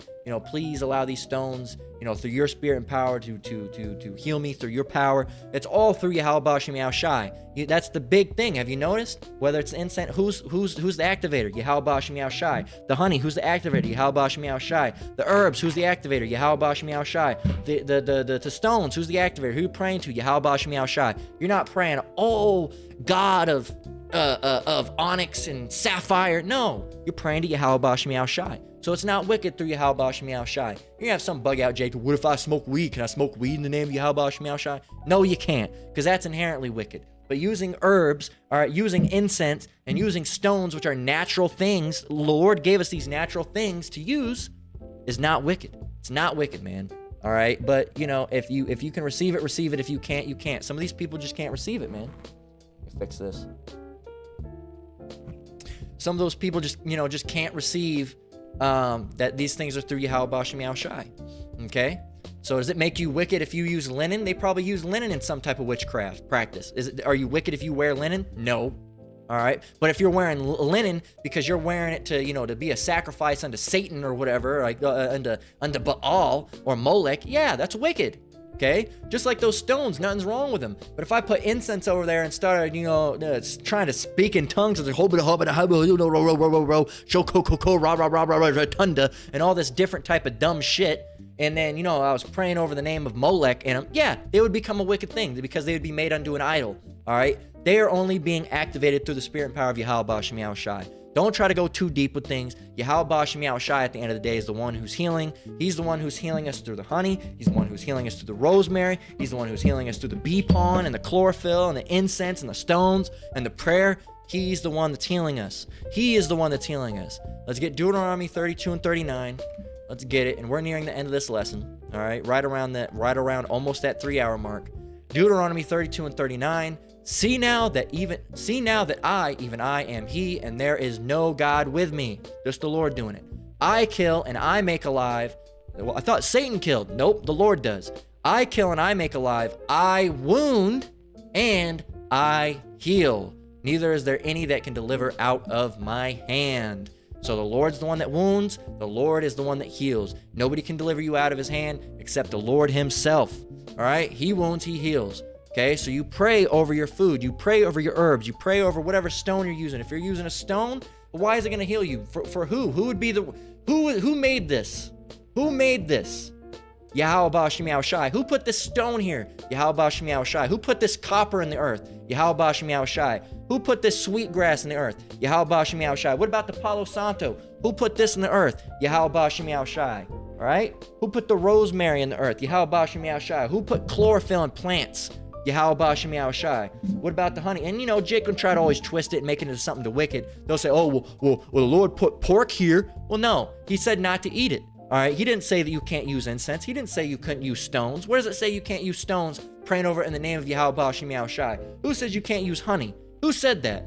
Dumb people. Honey's wicked. That's abominable because it comes from bees. Fucking retard. Fucking dumbass. Yahushai ate honey. What are you talking about? Yeah, it's wicked. He must have been wicked for eating that. You stupid, man. These are the same dumbasses that will tell you eating tuna's wicked. Eating chicken's wicked. Fucking dumbass, man. Go and untie your fucking do-rag a little bit. You got it too damn tight, squeezing your fucking brain off, man. Fucking dumbass. These people are dumb, man. Don't listen to these type of people. They'll lead you to destruction, man. They will lead you to destruction. Follow after the elders and apostles of Great Millstone. Ask the apostles and elders of Great Millstone, are stones wicked going off? They'll say no, all right? They'll probably say if a girl's into that, be careful, though, because sometimes they go overboard with it, all right? Ask them if, hey, is it wicked if I use rosemary, apostle? They're going to say no. What are you, fucking stupid? They might not say that. Let me not put words in their mouth, but they probably think you're stupid, all right? Is it wicked if I burn an incense? No, because guess what? They've burnt incense at their camp before, okay? But they say use an incense. Oh, sage is wicked. What? Sage is wicked? It's inherently wicked. You just burn it and it's wicked to burn it? It's wicked to use it as an incense? Fucking dummies. Dummies, man. Dummies. It's the same thing with stones. If you use them on the right side of Yahweh Bashem Yahushai, they can be good, but they can also be turned into bad things. All right, you have these girls that bring over and they pray over them. I'm just going to put them on my third eye and align my chakra and be closer to the deity of blah, blah. Yeah, that's wicked. We're not doing that. We're not doing none of that bullshit. All right. Matter of fact, sometimes I use them for healing. Not a lot of the time, but sometimes, if you look up stones the same way with herbs, amethyst is known for headaches. And I can attest that when you pray over it in the name of Yahweh Bashem Yahushai, just as you would with an herb, Yahweh Bashem Yahushai, please let me use this herb for healing through your power. Babu Kasha, Babu Kasha, Babu Kasha. You do the same thing, just replace herb with stone. All right. And you can put it on your head or wherever you're facing that infirmity, that illness, and it will heal you through Yahweh Bashem Yahushai. Is that stone healing you? In a way, but who's really healing you? Yahweh Bashem Yahushai. Give credit where credit's due. So, what's really at the end of the day, it's prayer. It's prayer through Yahweh Bashem Yahushai that's healing you. But it shows you that the Lord is the one who wounds and heals. Okay? And the Lord's the only one that can deliver out of you out of that as well. This is James 5:14 through 15. Is any sick among you? Let him call for the elders of the church and let them pray over him, anointing him with oil in the name of the Lord. They're anointing that person with oil in the name of the Lord. They're not just anointing him with oil. They're anointing him with oil in the name of the Lord. May Yahweh Bashem Yahushai heal you. And they put the anointing oil on them, right? Or however they go about the practice of anointing you. Whatever they say, whatever prayer they say over you in the name of Yahweh Bashem Yahushai. Right? They're doing in the name of the Lord. They're doing in the name of the Lord. If you're eating honey and you're using it for health, you're doing it in the name of the Lord. If you're using stones for healing, you're doing it in the name of the Lord. If you're using incense for healing and to remove these demons off you, which we're wrestling against these spiritual powers and these demons and this wickedness, right, in high places, all right, you're doing it what? In the name of the Lord. Yahweh Bashem Yahushai. It says in verse 15, and the prayer of faith shall save the sick, and the Lord shall raise him up, and if he hath committed sins, they shall be forgiven him. Through what? Through the name of the Lord. The Lord gave us these things. He gave us honey. He gave us rosemary and garlic and ginger and incense and stones. All right, he gave us these things to be used on the right hand through him, through the name of the Lord, Yahweh Bashem Yahushai. All right, not to be used under idols and other things, but through his power. All right, through his power, it's not wicked. Psalms 103 and 2 through 5, and then we're going to close out roughly, about 10 minutes or 10 minutes sooner than 3 hours, but it's been, it's been good, man. It's been good through the spirit and power of Yahweh Bashem Yahushai. I've enjoyed it. I've been enjoying this lesson, having a good time. Psalms 103 and 2 through 5. Starting with verse 2. Bless the Lord, O my soul, and forget not all his benefits. Forget not all his benefits. The Lord has benefits. Do not forget them. Forget not all his benefits. Verse 3, who forgiveth all thine iniquities, who healeth all thy diseases, who redeemeth thy life from destruction, who crowneth thee with loving kindness and tender mercies, who satisfy thy mouth with good things, so that thy youth is renewed like the eagles. There you go. Forget not his benefits. His benefits, herbs, things of the earth. What are the things of the earth? Not only are they just plants, there are also things like honey. There are also things like certain, chlorophyll that comes from plants. Incense that can be burnt. Stones come from the earth, right? There's different things that can be used to heal us, man, through Yahweh Bashem Yahushai. All right, and it's important that you do it through Yahweh Bashem Yahushai. All right, through Yahweh Bashem Yahushai. All right. So that's been the lesson. All right, prayer, diet, herbs, stones, fabrics. Hopefully this lesson was edifying. Hopefully it's, you learned something from it. All right, through the spirit and power of Yahweh Bashem Yahushai. It's been a good one. I love doing this with your brothers and sisters. Thought about doing live, but sometimes the lives get hidden, and they've been shadow banning me like mad. So I just decided to do it as a direct to video, right? Direct to DVD, as they used to be. So direct to just YouTube. So Lord willing, you'll find this. It'll be edifying. With that, we're gonna go ahead and close out. Lord willing, this lesson was edifying. Once again, go over here. Once again, I want to give all praise, honor, and glory to the Most High, Yahweh, Bahashem, Yahweh Shai, Bahashem Rakakwadash. I want to give double honors to the elders and apostles at Great Millstone that taught me this truth and rule well. Shalom to you brothers and sisters out there. Keep enduring, keep the faith, keep out of here. Take care of your diet, and pray. All right? Pray is important, man. It's very important, and that's your number one. That's your number one access. That's your lifeline to Yahweh Shem Yahweh Shai is through prayer. So that, again, we're going to close out. Until next one, Lord willing, Shalom.